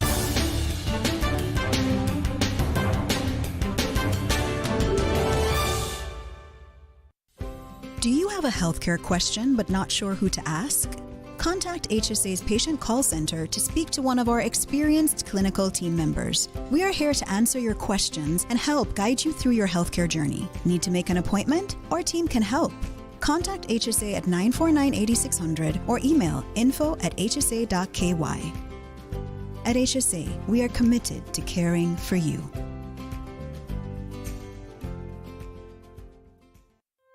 Looking for fresh, healthy food that's full of flavor? Then you've got to visit Kirk Market. Our dishes are made with fresh, high-quality ingredients. Enjoy vibrant mixed greens or satisfying pasta salads. Or try one of our delicious grill options like blackened chicken, spicy beef steak, or grilled salmon. Looking for something light and flavorful? We've got sushi rolls and poke bowls prepared daily. And don't forget to explore a hot bar or Billy Fresh salad at the salad bar. Stop by Kirk Market today for breakfast, lunch, or dinner and taste the difference. Eat well, live well with Kirk Market.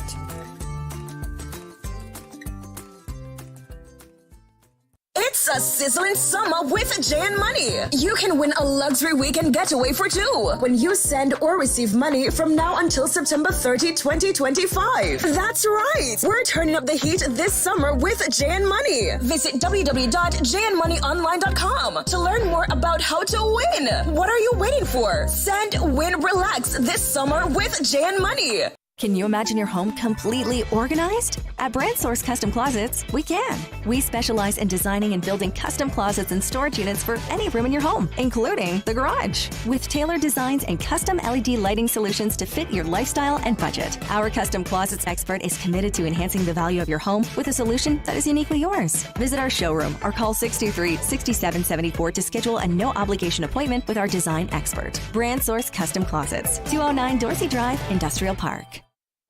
My mom's a superhero. She always knows what to do when I feel icky. Yesterday, we went to West Bay Pharmacy, and they had everything she needed. Medicine, my favorite Band-Aids with dinosaurs, and even flavored vitamins. Mom says they keep our family healthy. I think they're magic. But don't tell anyone. I think superhero shop at West Bay Pharmacy. West Bay Pharmacy, where the superheroes shop. West Bay Pharmacy and Centennial Towers. Convenient quality care is just around the corner.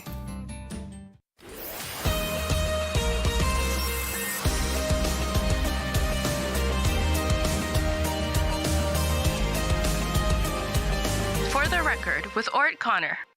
So, Honorable Premier, before you continue your dissertation on the first 100 days, I just like to ask you a question that has been bothering me ever since the election ended in April. How were you able so quickly to bring these factions together? Everybody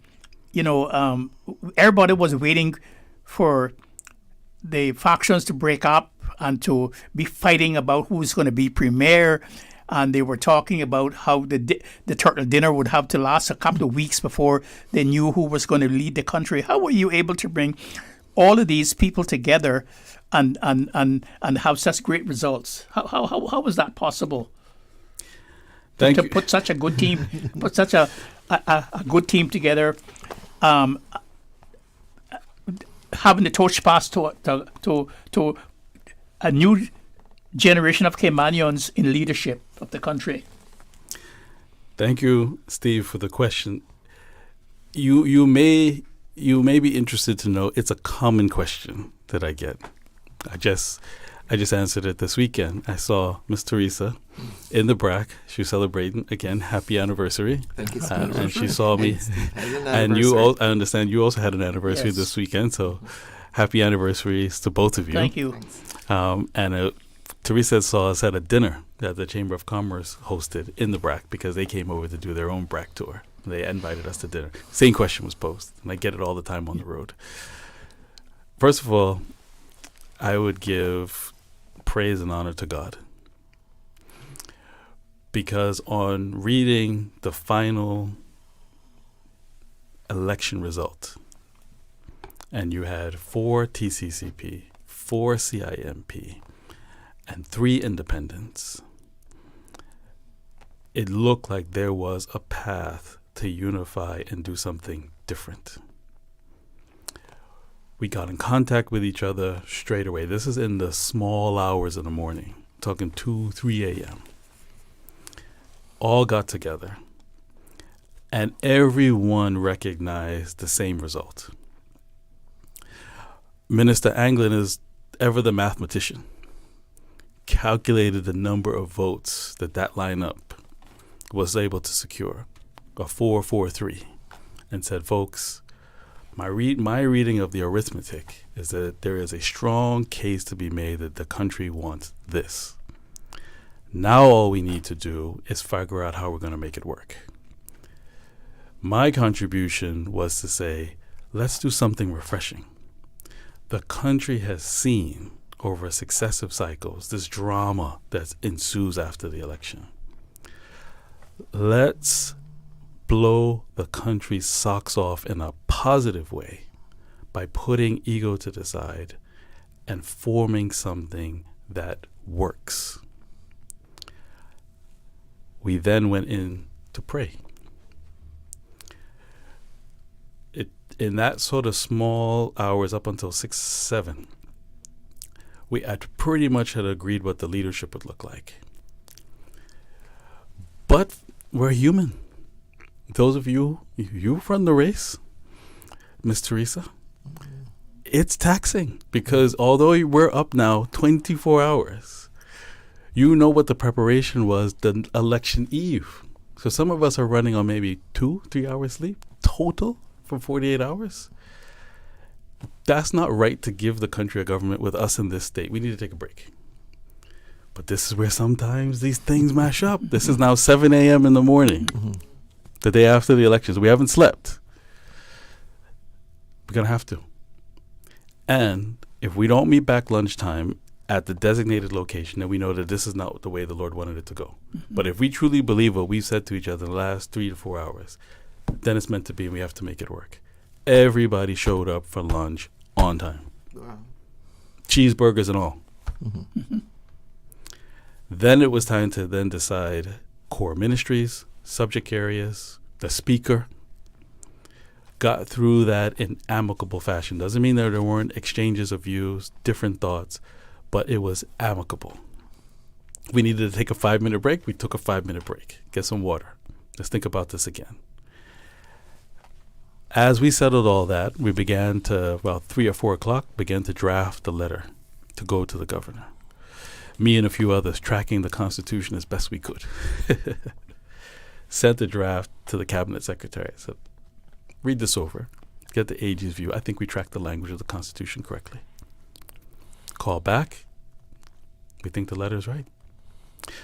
The closest from the designated location was Minister Jay's constituency office. As you saw from the photos on social media and the press afterwards, that's where we all went. Printed the letter, signed. All that was left now was to call the governor formally and say, I have a letter to deliver you tonight to form the government. We drove.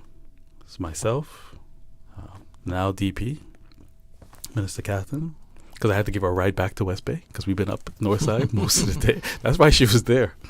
We had been together the entire time. There's no protocol drivers at that stage. It's just us in our own vehicles.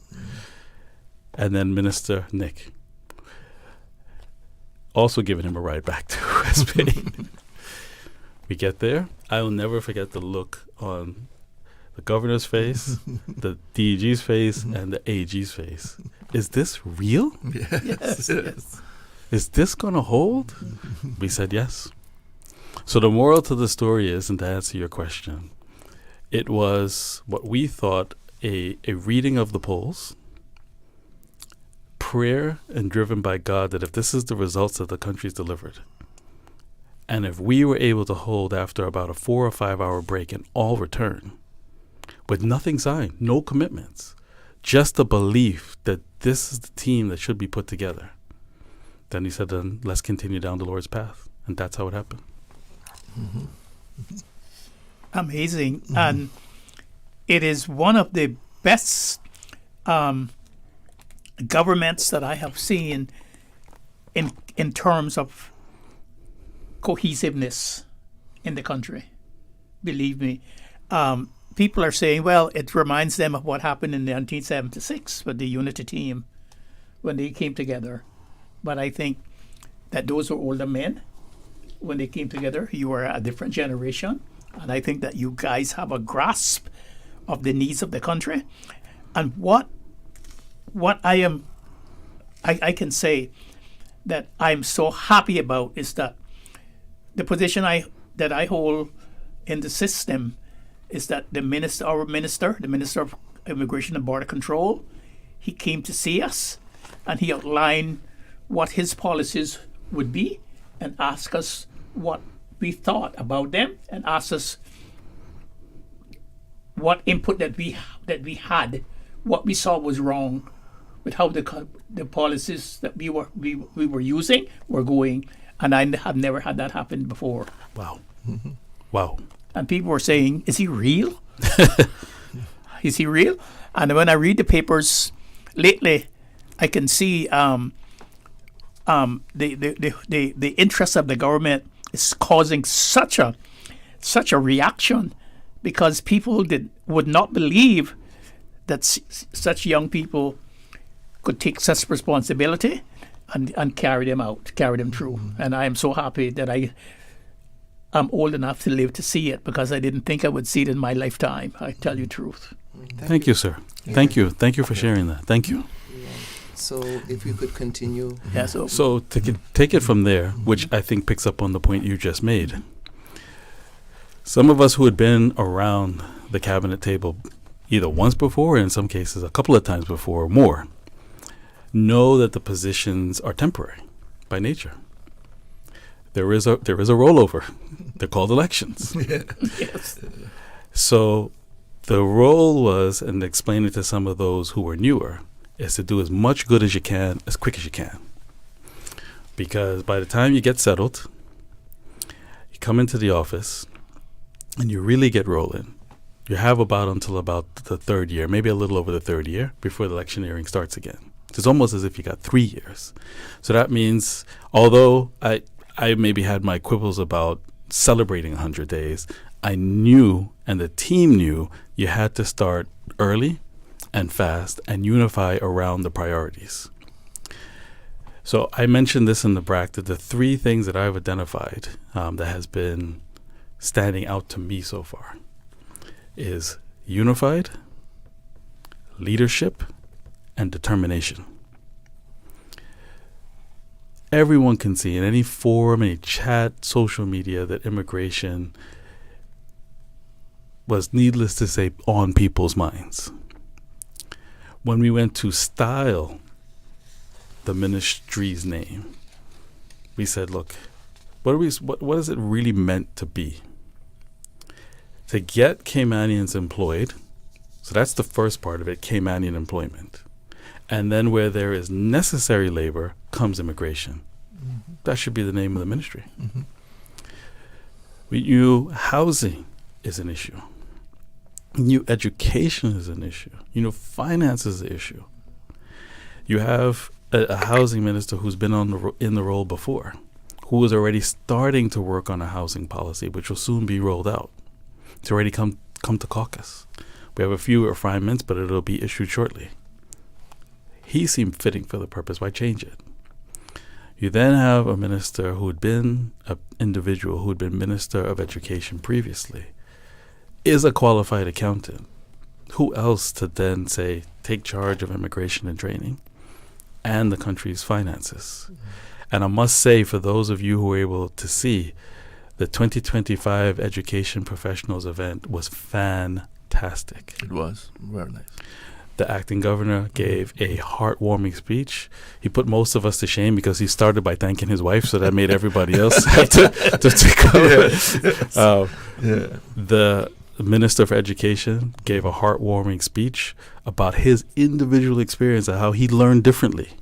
And the teacher that adopted him, who he had there, Ms. Bonner, to sit there and embrace her afterwards, that she recognized that he was learning differently, but he was still excelling.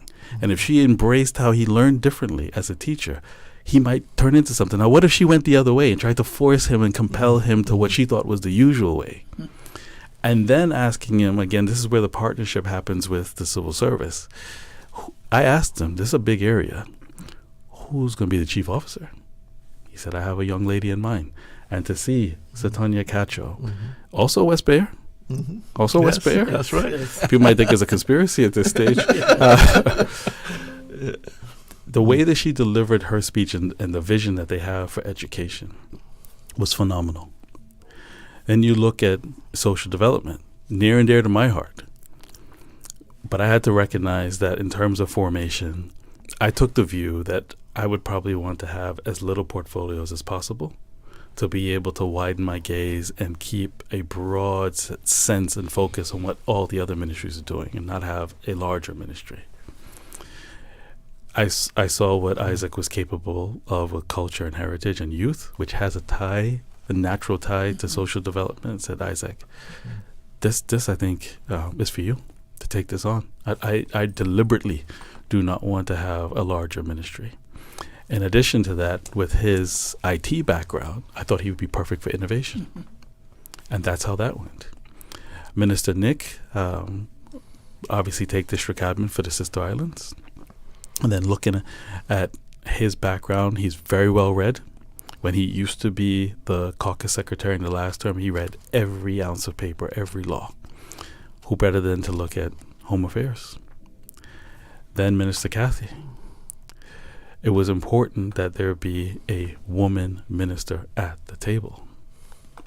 She had already had environment before with sustainability. She stepped up and said, look, health.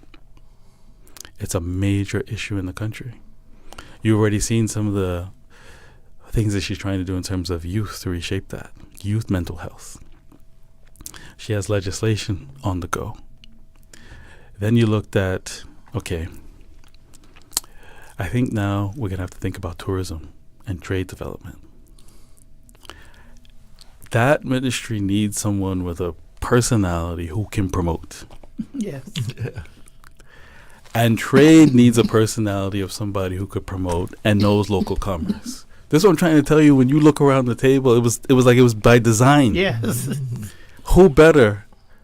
I'm going to call him deputy premier, but let's just be Caymanians for a second. Peanut. Yeah, exactly. Yes. Peanut. Yes. This is you. Yeah. And he said, but that's a big subject area. It's another big pillar of the economy. I was like, yeah, but you embody that. He does. And we're going to have to then create greater trade routes to have goods that are cheaper, because at the time during the election, remember, there was all this about the tariffs. It was eased, you remember, during the campaign. But now look, it's come back again. We are going to have to then reshape our trade routes for there to be quality food, because you don't want to sacrifice quality. But also we need to address the cost of living. And a lot of it is through food. It didn't take much convincing. He said, okay. He said, if this is what it's meant to be, it's meant to be. And he's been doing a fantastic job. The referendum is coming on over the cruise pier. That means now that you're going to have to now figure out a way to boost stayover, and then also be able to figure out how you're going to bring economic activity to those who more so relied on cruise pier tourism. Great person for the job. And that's how it came together. The PSs then aligned with their different subject areas. Ms. Heather had already been a PS on the tourism before. Social development, she was with me. PS Hunter was really, really strong on infrastructure. She has seen different districts, including West Bay, that hadn't had the infrastructure needs. She wanted to follow that ministry. Same with housing. And then you'll see a number of subject areas under Wayne Panther because he has the experience to fill in. So when some of us, the proof is in the pudding, when some of us had to go on summer leave during August, he could take up most of the ministries and be able to act. So altogether, I think you're seeing, again, unification, leadership, and determination, and to move to do as much good as we can, as quick as we can. So, Mr. Governor. Yes. Honorable Governor. Yes. It says here, let me see where I want to start. But while you're looking, sir, let me just say that I think the Premier and his team made my job as head of the civil service very easy, coming in with a plan and actually reducing the number of ministries rather than increasing. It's always easy to reduce. It's much more difficult to increase. So, for example, we had a Ministry of District Administration and and Lands. That ministry was subsumed into others. Sustainability ministry was brought into the Ministry of Health. So that immediately took pressure off of me as head of civil service to have to move people around and staff things up. We were able to amalgamate and make the ministries, I think, stronger. So that was one of the I think quick wins was that the civil service was not asked to do major change in that. We have some ministries, they're set. Let's tweak these two ministries. Let's make them a bit more efficient, working together, and then let us get the job done. And I think we were able to do that very quickly. There were no major changes of chief officers. We had 2 chief officers change ministry. Mr. Tonya got redeployed back into education. But all of those things, I think, really contributed to the civil service being able to deliver for the government. Obviously, if we're spending weeks getting staffed up, then we can't really be focused on the minister's priorities. So I think that was a major win for us. And as the Premier said, is that we spent a lot of time watching the campaigns, reading the manifestos, so that when we had that initial first meeting, and I'll never forget it, I think that was going to go down in my mind as one of the sort of best first meetings, but not. Yeah, it was the best first meeting I've ever had with the government, is where we really came together very quickly. And we said, here are the things that we can, some quick wins. And what, I think it probably took us 20 minutes to basically sign off on some key deliverables for our people. So I think having the experience of the Premier, Minister Cathy, Minister Jay, Minister Anglin, Minister Isaac, having Nicholas there, who had Minister DaCosta, who had great experience in the caucus. And really what we had was just 2 ministers that were not experienced in Minister Ruddy and Minister and Minister Miles. Of course, Minister Miles has a lot of civil service experience. Mm. So we really do have an experienced cabinet. They may be young, but I think they're very experienced. And we are working together as a team. And that is what is making the government successful. I don't know, because I'm looking at 9:30, and I know we end at... we go to break at 9:30? 9:30, and I know we want to get some people to call in. So I just wanted to give you an opportunity to talk about things that you think that you've achieved, that people the listening public would be interested in hearing. Okay. Yeah. Do you want to do that after the break, or do it start now? And then a little bit after the break. Okay. Yes, please. So we touched on immigration. I think it is fair to say that we know there are abuses. But we also know that there are good people that you look around who mean well, who then become Caymanian. And some of them that you look around in the community, I use this example on the campaign trail, that after a time you almost forget that they came from someplace else because they have assimilated and integrated into the culture. We knew right away we are going to have to update the immigration framework. So one of the policies that the acting governor just referred to was term limits for non-Caymanian civil servants. We knew there were constitutional issues to look at. We knew that there were legalities to look at. And how do we figure out in a way to make it palatable to introduce it, because the time has come, for the purpose of having greater Caymanian succession. You will also now have a Caymanian succession policy. That's right. Draft and instructions were then issued for private sector immigration reform. Mm-hmm.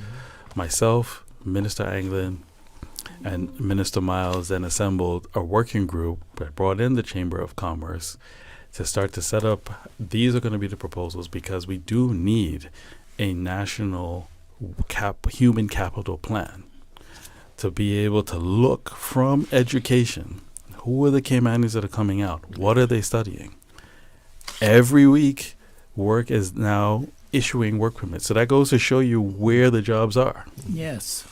So we already have a blueprint. Now you need to connect those dots in a succinct and innovative way to say, okay, Lucy is going to be an accountant. Bobby is going to go into trade. Whatever it is, let's line them up. And then what should be left over is necessary employment. Yes. Where you know that there are going to not enough of us to fill all the jobs. And then what you need after that is then we need to alter the methodology of how you now become a permanent resident and then go on to Caymanian status. It's no disrespect to anybody in the past, but it's outdated, to say the least. It's outdated, and it needs to be modified to fit the current realities. PR now, for certain business lines which have been good to Cayman, because I'm going to touch on financial services in a minute, some of those levels to obtain PR are just out of date. The sophistication of some of the individuals that are coming, if we're going to do it, needs to be a higher value on it, and needs to be taken away from things like buying homes and real estate, which is exacerbating the home ownership problem. That has to be tackled right away. Access to housing. Minister Jay's already started to launch affordable housing, but also it's the cost of getting to the property ladder. So you've seen in the 100-day report some of the things that we're doing in terms of duty waivers for Caymanians. But we also are looking at a way in which will be revealed soon, of how better to use what is the tool of the development bank to have Caymanians access to capital. It's taken what was there before in terms of GG Ham and retooling it slightly to be able to get Caymanians onto the property ladder. In financial services, I could see from the experience last term of being on the FATF grey list and the EU AML blacklist, not an experience we should go through again. How are we going to do it? We need to be as prepared as possible. What I noticed, which we did a really good job about last term, and then I'm sure you all will be aware, is that the Cayman Islands government froze about $9 billion in Russian assets after the sanctions. And that came about, it was Operation Hector, where the silos were dropped between all of the agencies that are needed to enforce and implement sanctions. The model then in my head to see that work, talking to the AG, talking to the Chief Officer Basteo, we need that sort of effort in preparation for the next FATF assessment. Therefore, let's take all of the units that are foundational to preparing for the assessment and put them into one office. So where policy is, where the national risk assessment is done, where the key agencies is done, and let's face it, the majority of the laws that are assessed are under the remit of financial services.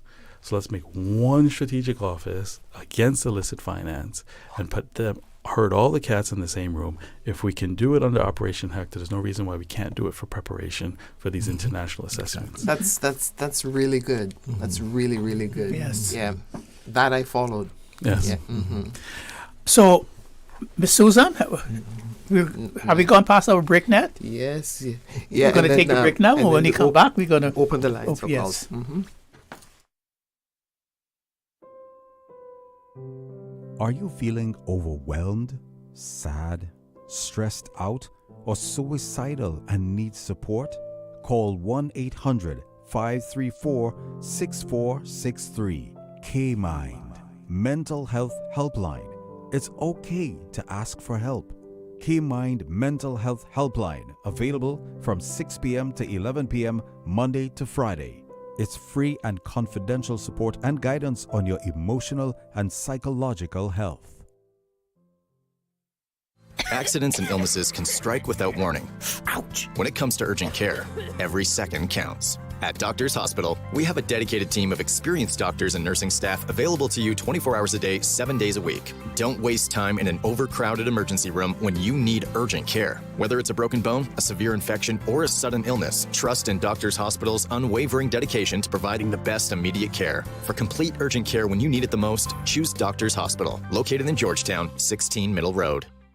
It's a sizzling summer with Jan Money. You can win a luxury weekend getaway for two when you send or receive money from now until September 30, 2025. That's right. We're turning up the heat this summer with Jan Money. Visit www.janmoneyonline.com to learn more about how to win. What are you waiting for? Send, win, relax this summer with Jan Money. Your dream home starts with a vision, and often inspiration is at the heart of that vision.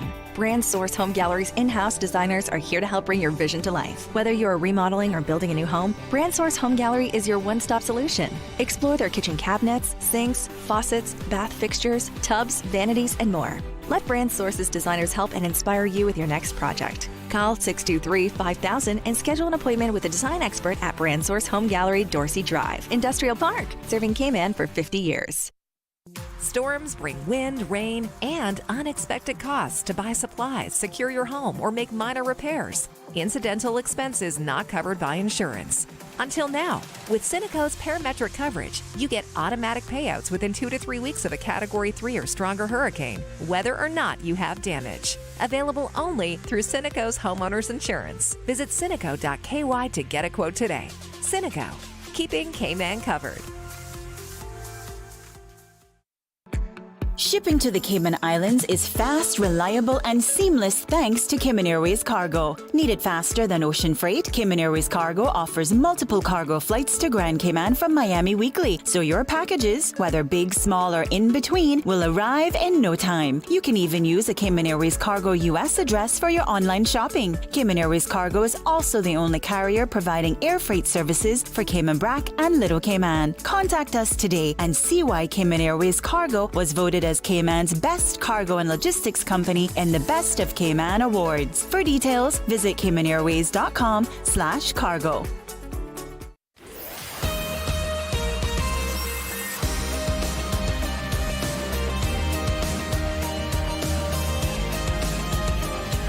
For the Record with Ort Connor.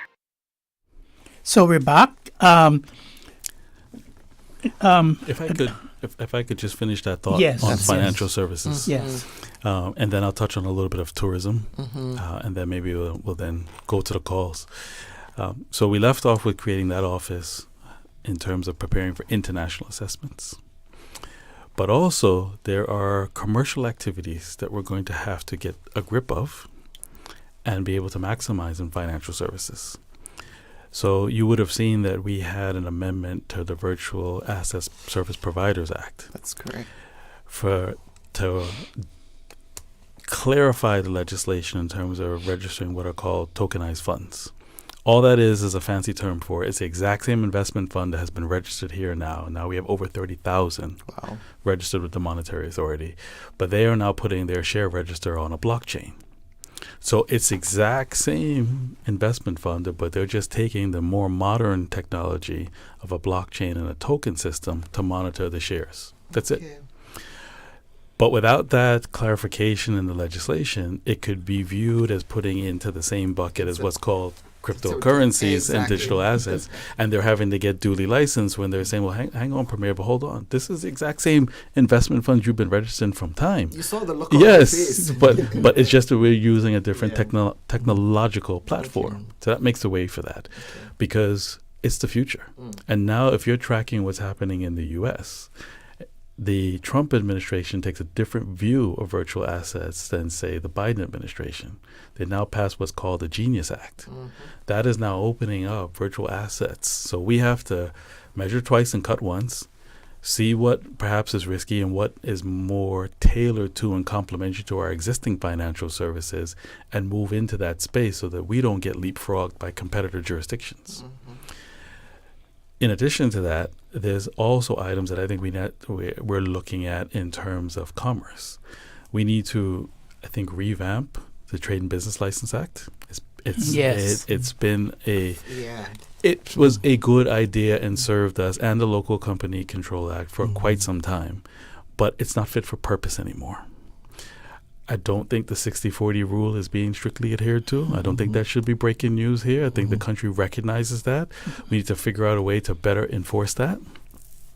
In addition to that, there's certain things that just don't make sense and that you can make business more efficient. So one of the ideas that we want to bring to fruition is to have a multi-year license. So let's take a well-known business. Let's say Foster's or Cook's. Unlikely that their share of beneficial ownership is going to change. So why do they file the same documents a year later with the same period and business license board, but nothing has changed? If it's treated sort of like a driver's license, only give them a positive obligation that should Woody lose his mind and sell everything out, he then has to tell the Trade and Business License Board who owns Foster's. But until then, let him buy a 5-year license. Go about his business. And then that also frees up the civil service to concentrate on some of the other new businesses than the ones we already know and love. And give local businesses the gold treatment, the red carpet treatment. You've been with us. Your family's been doing business with us. We can free you from some of this bureaucracy and give you the red carpet treatment, and then have the staff tilted to the new ones that are coming in that we don't know, that do deserve some scrutiny. There's things like that needs to be reformed. Liquor Licensing Act has been a patchwork, and there's overlap with the music and dancing legislation. Yes. We need to put that and unify that in a more modern context. So those are things we want to see get done. And then there is a bit of a overlap, but a good overlap between Minister Jay in terms of agriculture, the Deputy Premier in terms of trade development, myself in commerce. I talked earlier about opening new trade routes.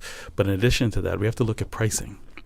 So what I'm going to work on in conjunction with the Chamber of Commerce, and I've already asked the civil service in the commerce team to put together a pricing committee with long-standing business persons in the community. Let's look at the duties in either customs or stamp duty and say what needs to be altered here to make the goods cheaper for our people. And then how you then take that to then maybe have healthier living. So should some of the duties on some foods be increased so that, because this is our form of tax code. And as you all know, that is how you motivate different behaviors. Other jurisdictions have a direct tax, and that's how they motivate behaviors. We have an indirect. Yes. We need to utilize that to say, we need to motivate and have it cheaper for healthier foods because prevention is better than cure. And then increase those on foods that are not so healthy so that people can afford to have better food. We then need to expedite, switching now to Minister Anglin. He's doing a great job of trying to marshal an energy policy between the regulator, off-reg, some of the other competitors in the space, and CUC, because that is probably one of the areas that you can make the largest dent in cost of living. If his vision can come to fruition, to have a cheaper cost of energy in terms of solar. Yes. We live on an island. Not today. Today, I don't know if it's on now, but when we came in, it was certainly pouring. Yes. But most days we have the sun. Let's utilize that, because the less a person has to pay on their energy bill, the more they have to go to the grocery store. That's correct. That's correct. Yes. So I'm happy to see so far in the briefings that he's given me, he started to, I think, tone down some of the extreme positions that have developed to say, look, the country needs a win. So even if there's a initial transition to liquid natural gas, I think some of the fear is that because that is a less expensive fuel that's not completely clean, that we'll get stuck and we'll just stay there. But it's called around the world the transitional fuel for a reason. It's to get you're trying to get between A and C, but you need a B because C won't happen right away.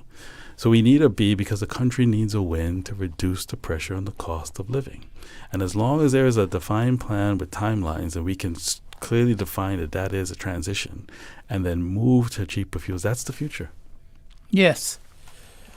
But in other jurisdictions, even in the Caribbean, natural gas is what they are using to bring down the price of energy. You think that will ever come to fruition here? I think there's a case to be made to have it. And the other case to make is not just the transition. I just alluded to it. Today's another example. The sun doesn't shine every day. Right. So you'll also need a backup. You'll need a contingency plan, and it also is used in other countries for that purpose. So as long as it's limited, it's transitional, and also as a contingency, I think there's a place for it. Yeah. So thanks very much, because I know we have a caller. Sure. Susan. So we have a caller? Yeah, Susan. So we are going to go to the caller now. Caller, you're on the line. Okay, we have to take a break now. So when we take we're going to take a break now, and Mr. WhatsApp caller, Mrs. WhatsApp caller, when we come back, we're going to take your call. Miss or Mr. When a hurricane hits, unexpected costs can add up fast. Homeowners are usually out of pocket for these costs to get supplies or make minor repairs. But with Cineco's parametric coverage, you get automatic payouts within 2 to 3 weeks after a Category 3 or stronger storm, whether or not you have damage. Available only through Cineco Homeowners Insurance. Call 949-8101 or visit cineco.ky for a quote. That's cineco.ky to get a quote today. Cineco, keeping K-Man covered. Did you know that Doctors Hospital provides urgent care services 24 hours a day, 7 days a week? And Doctors Hospital's urgent care physicians have access to the most advanced MRI and CT imaging in the Caribbean, providing reliable diagnostics when you need it most. When you need quality urgent care for an illness or injury, Doctors Hospital is here for you 24/7. Whether it's a migraine, chest or abdominal pain, shortness of breath, broken bones, or another urgent need, Doctors Hospital at the top of Walker's Road. Urgent care right now. My mom's a superhero. She always knows what to do when I feel icky. Yesterday, we went to West Bay Pharmacy, and they had everything she needed. Medicine, my favorite band-aids with dinosaurs, and even flavored vitamins. Mom says they keep our family healthy. I think they're magic. Don't tell anyone. I think superhero shop at West Bay Pharmacy. West Bay Pharmacy, where the superheroes shop. West Bay Pharmacy and Centennial Towers. Convenient quality care is just around the corner. Social media, X, formerly Twitter, Facebook, Instagram. Interact with our talk shows on YouTube. Download our official Radio Cayman app, or you can log on to our website, www.radiocayman.gov.ky. You can also add us to WhatsApp on 925-3261. All the latest information, breaking news, community events, and more. Radio Cayman.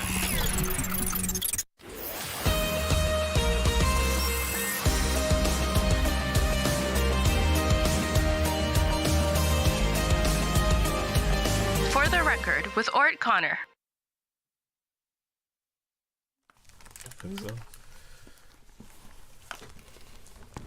Yes.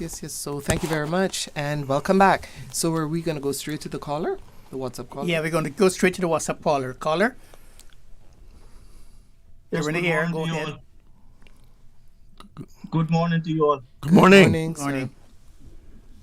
Just a special good morning to the Premier, Mr. André Ebanks. Morning.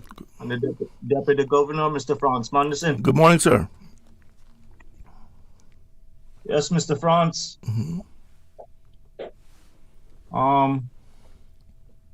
So I'm going to ask you to kind of speed it up, because my eyes are on the clock and listening to Susan in my ears. So thanks, caller, but I'm going to have to ask you to speed it up. Thank you. Okay. Well, I would just like to say that Mr. Franz Manderson is retiring at the right time. Mm-hmm. Our country is in good hands with the Premier that we have. Mm-hmm. And I would also like to say that when it comes to the cost of living, the government and the private sector have to find solutions when it comes to the cost of living. Yes, sir. So that the cost of living does not become the downfall of our young people. Thank you very much. Thank you, Thank you, sir. Thank you for that. Yeah. On point. On point.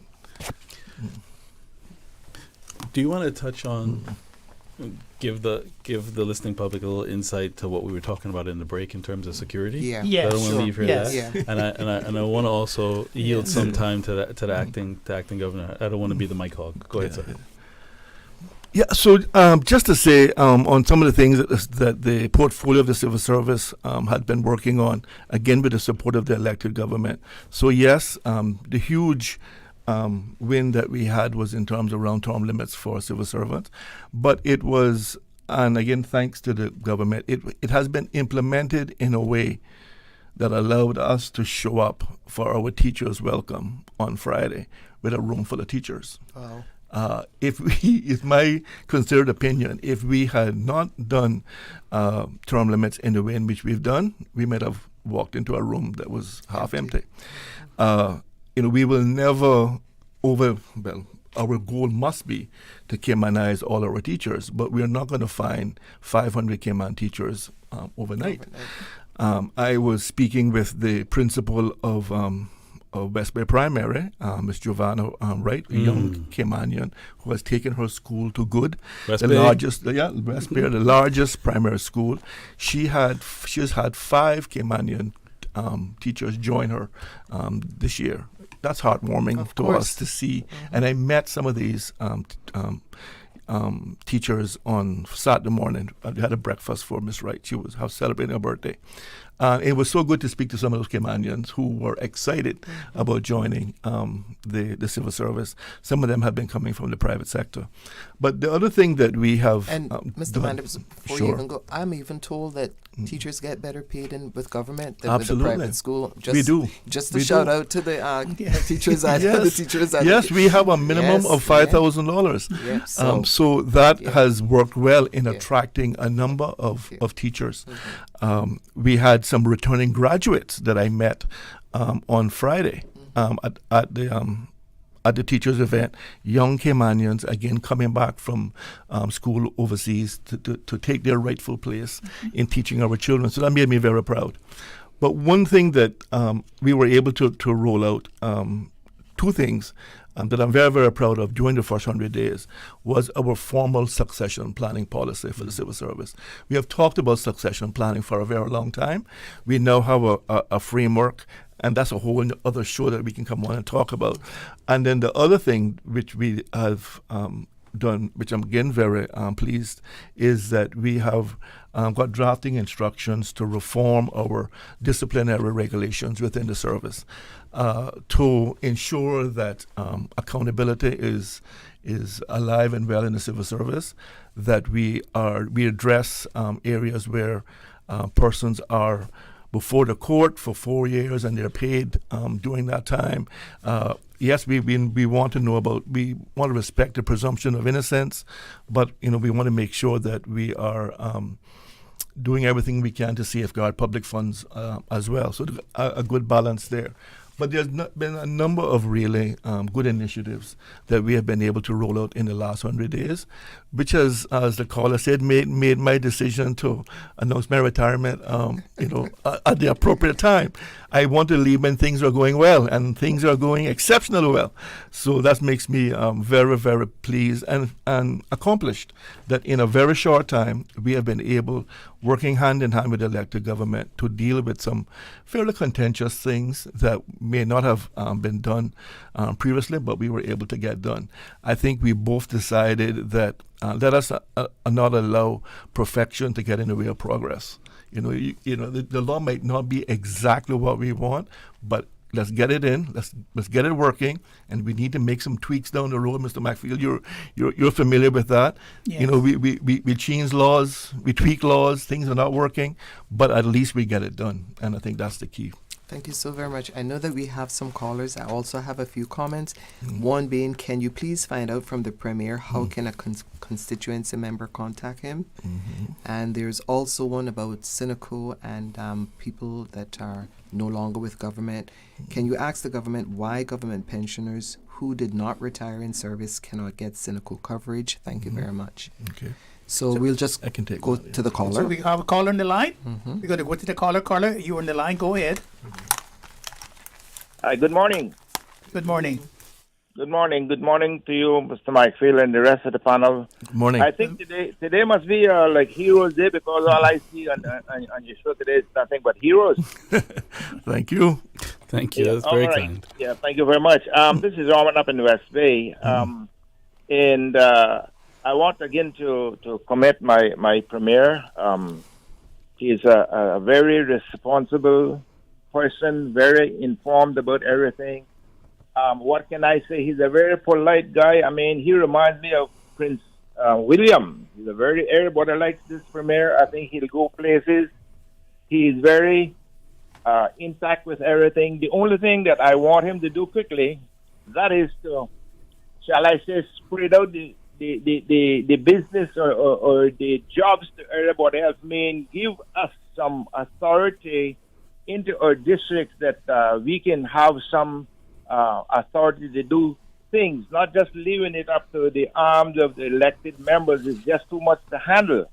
So there's a lot of things, especially in West Bay, that needs to be looking at with quick attention. And I'm just hoping to, I know he will, the Premier, he will contact me in short order. So hopefully we're going to have a very successful meeting, gentlemen and ladies. So we talk to you another time. Thank you again. Thanks very much. So do we have another call, Ms. Susan? You have a caller. Go ahead. You were on the line. Good morning again. Good morning. Good morning, Lord Graham. Yeah, I want to say good morning to my good friend, the Deputy Premier, who I admire to the fullest. Deputy Governor. The Deputy Governor. The Deputy Governor. Yeah, that's what I said. Yes, sir. You said Premier. Governor. Yeah, yes, the sir. Governor. I heard Dr. McField mention something like that. If you can act when the governor is so far away, then I don't see why you can't just be the governor. So thank you, Mr. Graham. I am sort of sad in a way that you're going to be leaving that post. But we had a conversation before about what your intention are after you leave the post. And I still hope that you're not planning on going home and sitting down and become any real estate agent. No real estate agent, sir. I can promise you that. Yes, sir. I want to say with your experience being the Deputy Governor and we being a sort of global financial leaders, we need very high intelligent people like you and the Premier that is sitting there with you to represent us on the global stage with all that experience you have gained overseas and the like. So I'm hoping to see you again shortly. So I can't promise you that one, sir. Thank you so very much, Lord Graham. Okay, we have the WhatsApp caller too. Caller, you on the air? Go ahead. Hello. Good morning. Good morning. Good morning. Ramos speaking. I'll be 2 minutes. Good morning to the guests in the panel. Good morning. First of all, I'm going to downstream labor terms, right? Pertaining to the strategic policy plan, right? Is this government administration trending in the right direction, or is it unpredictable, unforeseen, incalculable, right? Or is it detected by scenes, imperceptible? Because the point I make now, right?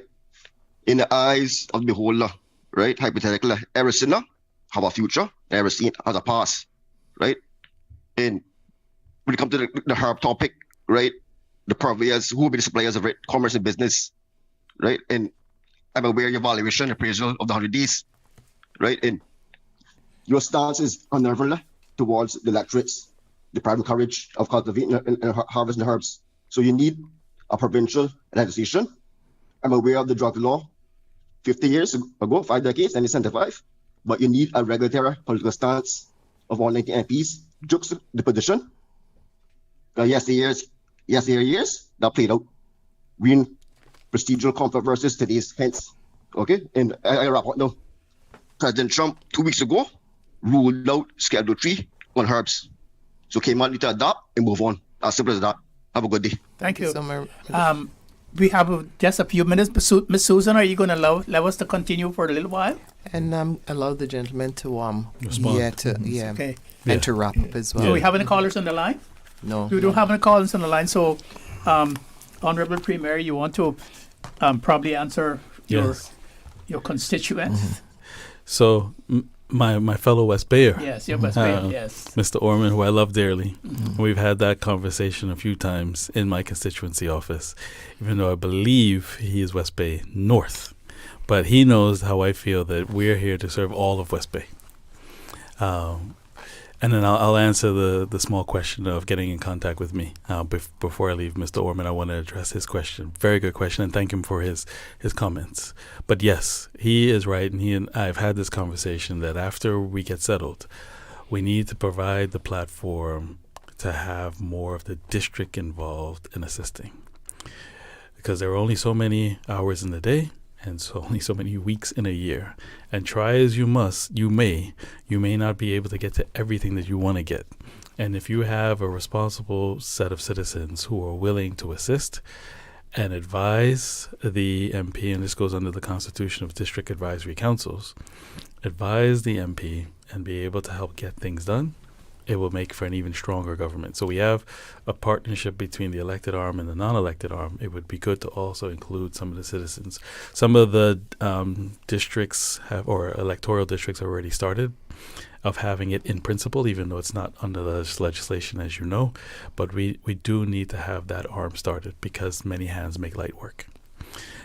In terms of my constituency office, it's on 111 Willie Farrington Drive, firmly in West Bay South. The office hours are 9 a.m. to 4:30, except for Tuesdays. Tuesdays we open at noon and we go till 6 to take account of folks who don't get off at 5 o'clock right away. The office cell number is 922-4530. 922-4530. Thanks. And there's a question that came in. Hi, Premier and DG. The caller is right. West Bay needs so much. But is the position of a local governor general possible in our near future to replace the governor? I don't think this person understands the Constitution. So that was one. Yeah, we would have to become independent for that. Yes. That's why I said the Constitution. Yes, and then they said, Ms. T, please find out from your guests, what are they doing to do for poor pensioners? $1,500 to live on, God help us all. That's not a lot. Yeah, thank you. So there was also a question about in service. Why didn't we extend healthcare benefits to persons who resigned and didn't retire in service? It's down to legislation and cost. So right now, for you to qualify for a pension and for health benefits, once you retire, you must have worked in the civil service for at least 10 years and retire in service. So if you have worked in the civil service for 15 years, you resign and go and work in the private sector for 10 years and then reach 60 or 65, you're not eligible to come back to the civil service and say, now, can you cover my health insurance? If we did that, we would be going to the government for a lot more money to be able to fund persons who have never really worked for the civil service for years. So I know the policy is a bit controversial. People have contacted me about it, but I do believe that it's the right thing in that you must have worked in the civil service, you must have retired in service in order to receive health benefits. They talked about pensioners. Successive governments over the years have increased the minimum pension that persons who have served for 10 years are getting. There was a time when it was $1,000. We're now at $1,500. But again, those things cost, and the more pensioners that we get, the higher the cost it is to maintain those persons. But all governments are committed to doing what we can for our pensioners. However, we have to be sustainable in our spending. The reason now that we are in a bit of a financial crunch is because we raised the fees, the payment to pensioners last year. We gave civil servants a 5% increase in salary. Those things were not budgeted. So now we're having to find those within the existing budget, which is causing a bit of a crunch at the moment, and causing the government now to cut back on spending. So it is very important that anything we do is sustainable and affordable. Yes. Thank you very much. Mr. Premier, if you have any closing remarks. Closing remarks. Yes. Okay. Hopefully Ms. Suze will allow us just a few minutes. Yes. Yeah, thumbs up. She says because it's you. She's going to love us some time, yes. So before I'll make a few short observations, a couple of things to touch on that we'll have additional conversations, either with myself or other ministers, and then just some closing remarks. Going right around this table, just so that the intersection of life, and you just never know where the Lord will lead you. My first start in law was to the gentleman to my right, Mr. Steve McField. Before I started law school, I remember that. Yes. I spent months in his office, and it informed my view as to whether or not I should take up a legal career. And I'll never forget I'm glad you did. the lessons that you Yes. taught me. I had to succumb to parental pressure because my dad was a banker and he was adamant that I at least give banking a try. Yes. So I applied to RBC, I got that job, and then I left Mr. McField just to respect my father's view, even though I knew inside me I was never going to be a banker. But I said I would try. And it ended up to be a fantastic experience. I have friends to this day who worked at RBC. It was a fantastic experience. But my first experience in law was with Mr. Steve McField. So thank you publicly, sir. I thank you for coming as a student, and you sure did not disappoint me. And if I can say that I was one of your mentors. Yes. Thank you. Thank you. Going now around the table to Miss Theresa, when I was young now, fast forward, did banking, finished, graduated, got called to the bar. And then I was a young Caymanian attorney. It's not easy in those larger firms. And you were one of the shoulders that I was able to lean on to say, these are the pressures and the struggles that I face. How do I navigate this? And it was refreshing to be able to have you. And you had no reason to. You didn't work in any of the two firms that I worked into, just as a senior Caymanian in the profession, and sat around the table, not just me, many other Caymanians, and sharing the views. We were able to navigate through some of the challenges that it takes as a Caymanian in some of the firms. So thank you. I always keep that in mind. Always. And to the gentleman to my left, the deputy governor, when I decided that, okay, I'll take my legal skills and try to see if I can apply them to the country, and made the jump from Walker's to the civil service. I'll never forget. You see a lot of people, so don't worry if you don't remember, but I remember is the point of the story. There was myself. My wife had already made the jump. She had left private accounting and came into the civil service, and he saw us down in the lunchroom together. He's like, look, isn't this nice? You as a young couple can now have lunch together, come to work together, and donate your private sector skills to the civil service. That's right. And the way that he does, I think to this day, he still goes down to the cafeteria Absolutely. and greets civil servants. He will be missed, because those little moments when you're starting a new job and you're nervous, and I never worked in the public sector before, don't know what it's really going to be like. Those little, what you call magic moments, make the difference in somebody making a transition.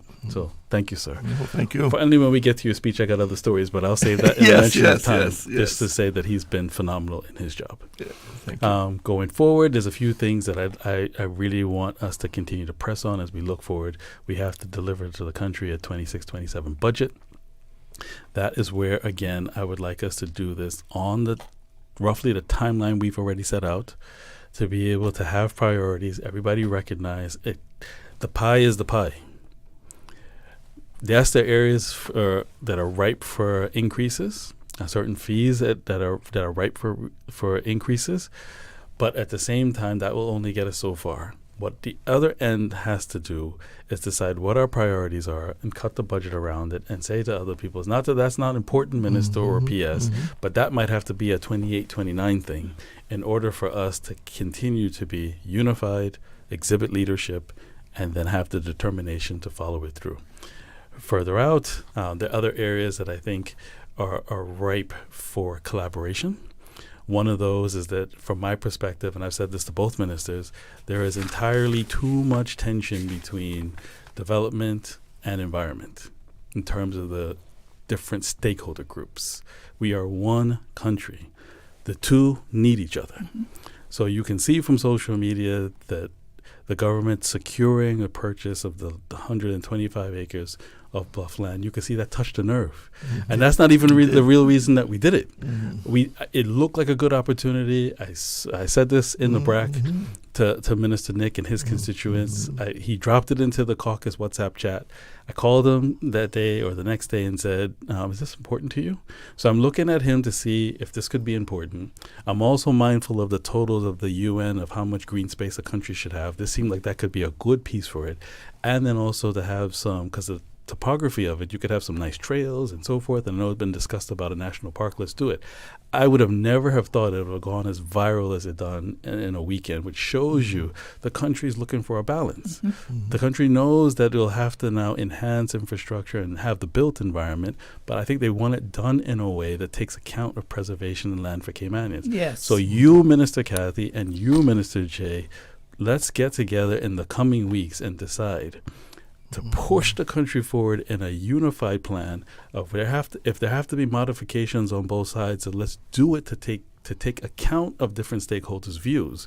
But at the same time, if we do nothing, extremism will continue to be entrenched, and it makes it harder each term to change something. Yes. It's incumbent upon you all, for the country to see you all as the leaders of these two areas, to come together and forge a plan to cool tensions and push the country forward. Last thing, technology, AI, it's a big topic. It's not just going to rest with financial services or the innovation. It's a country issue. Myself, Minister Isaac, will try to put together a steering group to have it, but it affects every ministry and the private sector, so look forward to that.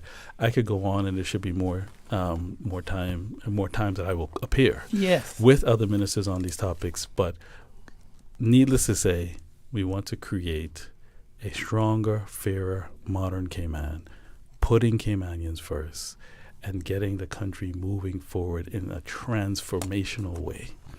And I'm so pleased to have been in lockstep with the non-elected arm so far, and that is due in no small part to the gentleman to my left, the acting governor, the DG, is his substantive post. So I'll leave the acting governor to close. Yes. Well, thank you. Thanks, everyone. I want to give a shout out to our good friend Laura Graham. Laura Graham was people probably don't know this, but Laura Graham was one of my early supervisors at immigration in the early 1980s when we were in the trenches together. And we did a lot of great work together. He was a great mentor and still is a great friend. So, when you hear him call up and he has this passion about protecting our islands and things, he has lived it. So a shout out to him. But again, I'll take the premier lead and thank the people around the room, because I think we're all played a part in each other's lives. Thank the premier for his leadership. He has made my job easier. Yes. By having built that cohesive team of like-minded individuals who are committed for the betterment of our country, it has been an absolute pleasure to work with the government, to collaborate with them. We had a cabinet meeting in the BRAC on Friday. And it was a room full of Caymanians. We were all Caymanians there. I was sitting in for Her Excellency, who was getting a well-deserved break. But it was the camaraderie. We got the work done. We made some really good decisions. But the spirit in which it was done would make our people proud. And that's that is a lot of, because of the leadership of the premier. So I want to certainly thank him. Thank you, sir. Mr. McField, remember we served together for many years at the Airports Authority? That's right. I don't know if you remember that, sir. Yes, I But remember I that, watched you, learned from you, and you said to me one day, I was chief immigration officer then. He said, so, Mr. Manderson, you're going to be an ambassador one day, right? Yes. And I said, I'm not sure about that, but you're going to be a diplomat one day. And you kept saying it. It always stayed in my mind. I don't think I've become a diplomat, but I think you have. I have tried. Yes. I have tried to improve my diplomacy. So, sir, don't ever forget the impact that you have on people's lives, sir. Thank you, Mr. Manderson. Thank you, Mr. Governor, for that. Yes, sir. And Ms. Theresa and I have not had a lot of interactions, but we did have a very good meeting a couple of months ago. And I want to sincerely thank her for, first of all, caring that she would come and sit with me. She said, DG, I'm a very straight shooter. I'll tell you like how I get it. And I said, Mom, I welcome that. and she put everything on the table. And I think we have developed a lot of mutual respect for each other and admiration. So I thank you for that. In her normal straightforward way, she mentioned our RCIP earlier. And I really want to just give a shout out to the men and women of our RCIPS. They have a big job on their hands. From where I sit, working with Commissioner Walton every day, they do a good job for us. I'm just going to give you one stat, and then I want to also just give some thanks to the Premier as well, is that in 2012, and I never forget this, when I became Deputy Governor and became exposed to the operations of the police, we had 438 burglaries a year, 438. And I remember saying around the room, my goodness, that is just so many. It's invasion of people's lives. What can we do? And over the years, we have been working together. And this is not just an RCIP. This is the prison. This is the Department of Community Rehabilitation. This is the Department of Children's Family Services. Working on making sure people didn't become a recidivist. The drug court our magistrate, now Chief Justice Ramsey Hale, was a big proponent of the drug court. Today, last year, 2014, we had 209 burglaries. So 424 in 2012, 209 in 2014. Just more than in 2024, 50% less. And this year, it is trending down even more.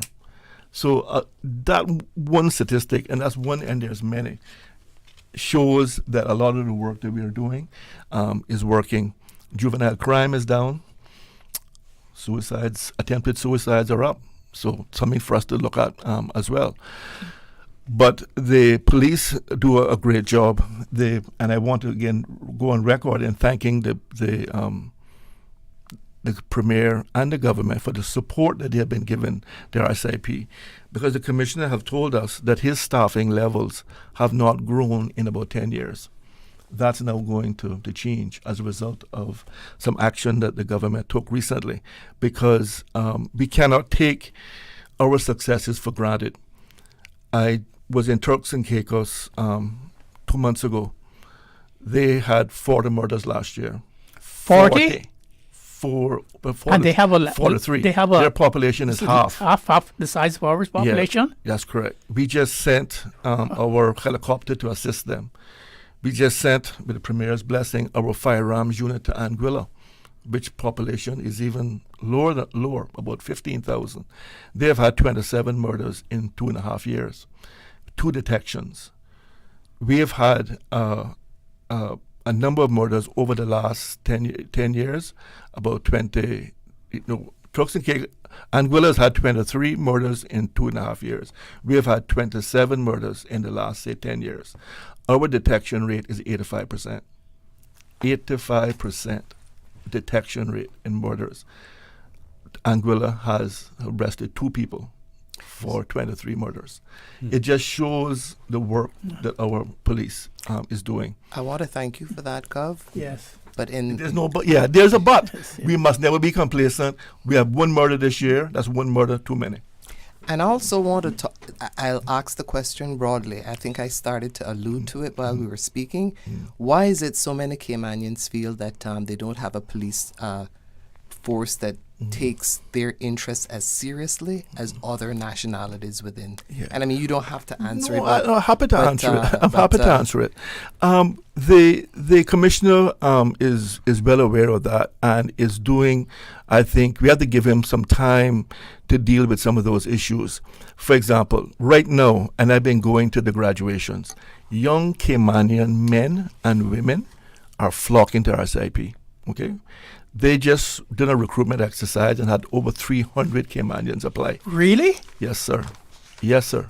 Well, you should print those statistics. Absolutely. Yes. But again, like I said, some people are not. The public is not noticing. In the last, I think, 3 years, I go to the graduation. We're probably turned out about 60 Caymanians in our SIP. What the Commissioner is now saying is that he has a very young police force. He now needs a person with a bit of seniority to help train, motivate those people. So I think we're doing a good job. Are there some people in our SIP that is not performing at the level that the Commissioner wants? Yes, and those persons will be dealt with. But by and large, we should be proud of our police force. It's headed by a Caymanian. It has the majority of the senior team are Caymanian, and they are doing a good job to keep us safe. I'm up for those statistics, and thank you, Governor, for coming out. I just want to say one thing before you leave. The famous Lord Sankey in 1926 in the Edwards case says that he coined this metaphor that the Constitution is a living tree. Do you ever see the time when we will have a Attorney General who is a generational Caymanian as well? Good question, sir.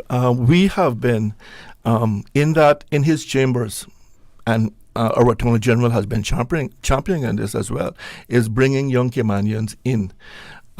We are very fortunate right now to have a number of young Caymanians, again, joining both the Attorney General chambers and the DPP's office. We have struggled for years to get Caymanians in that sector. And on the bench? And on the bench. Okay. Again, with the support of the government, raising salaries, making the, us working to make the civil service an employer of choice, which I think we have.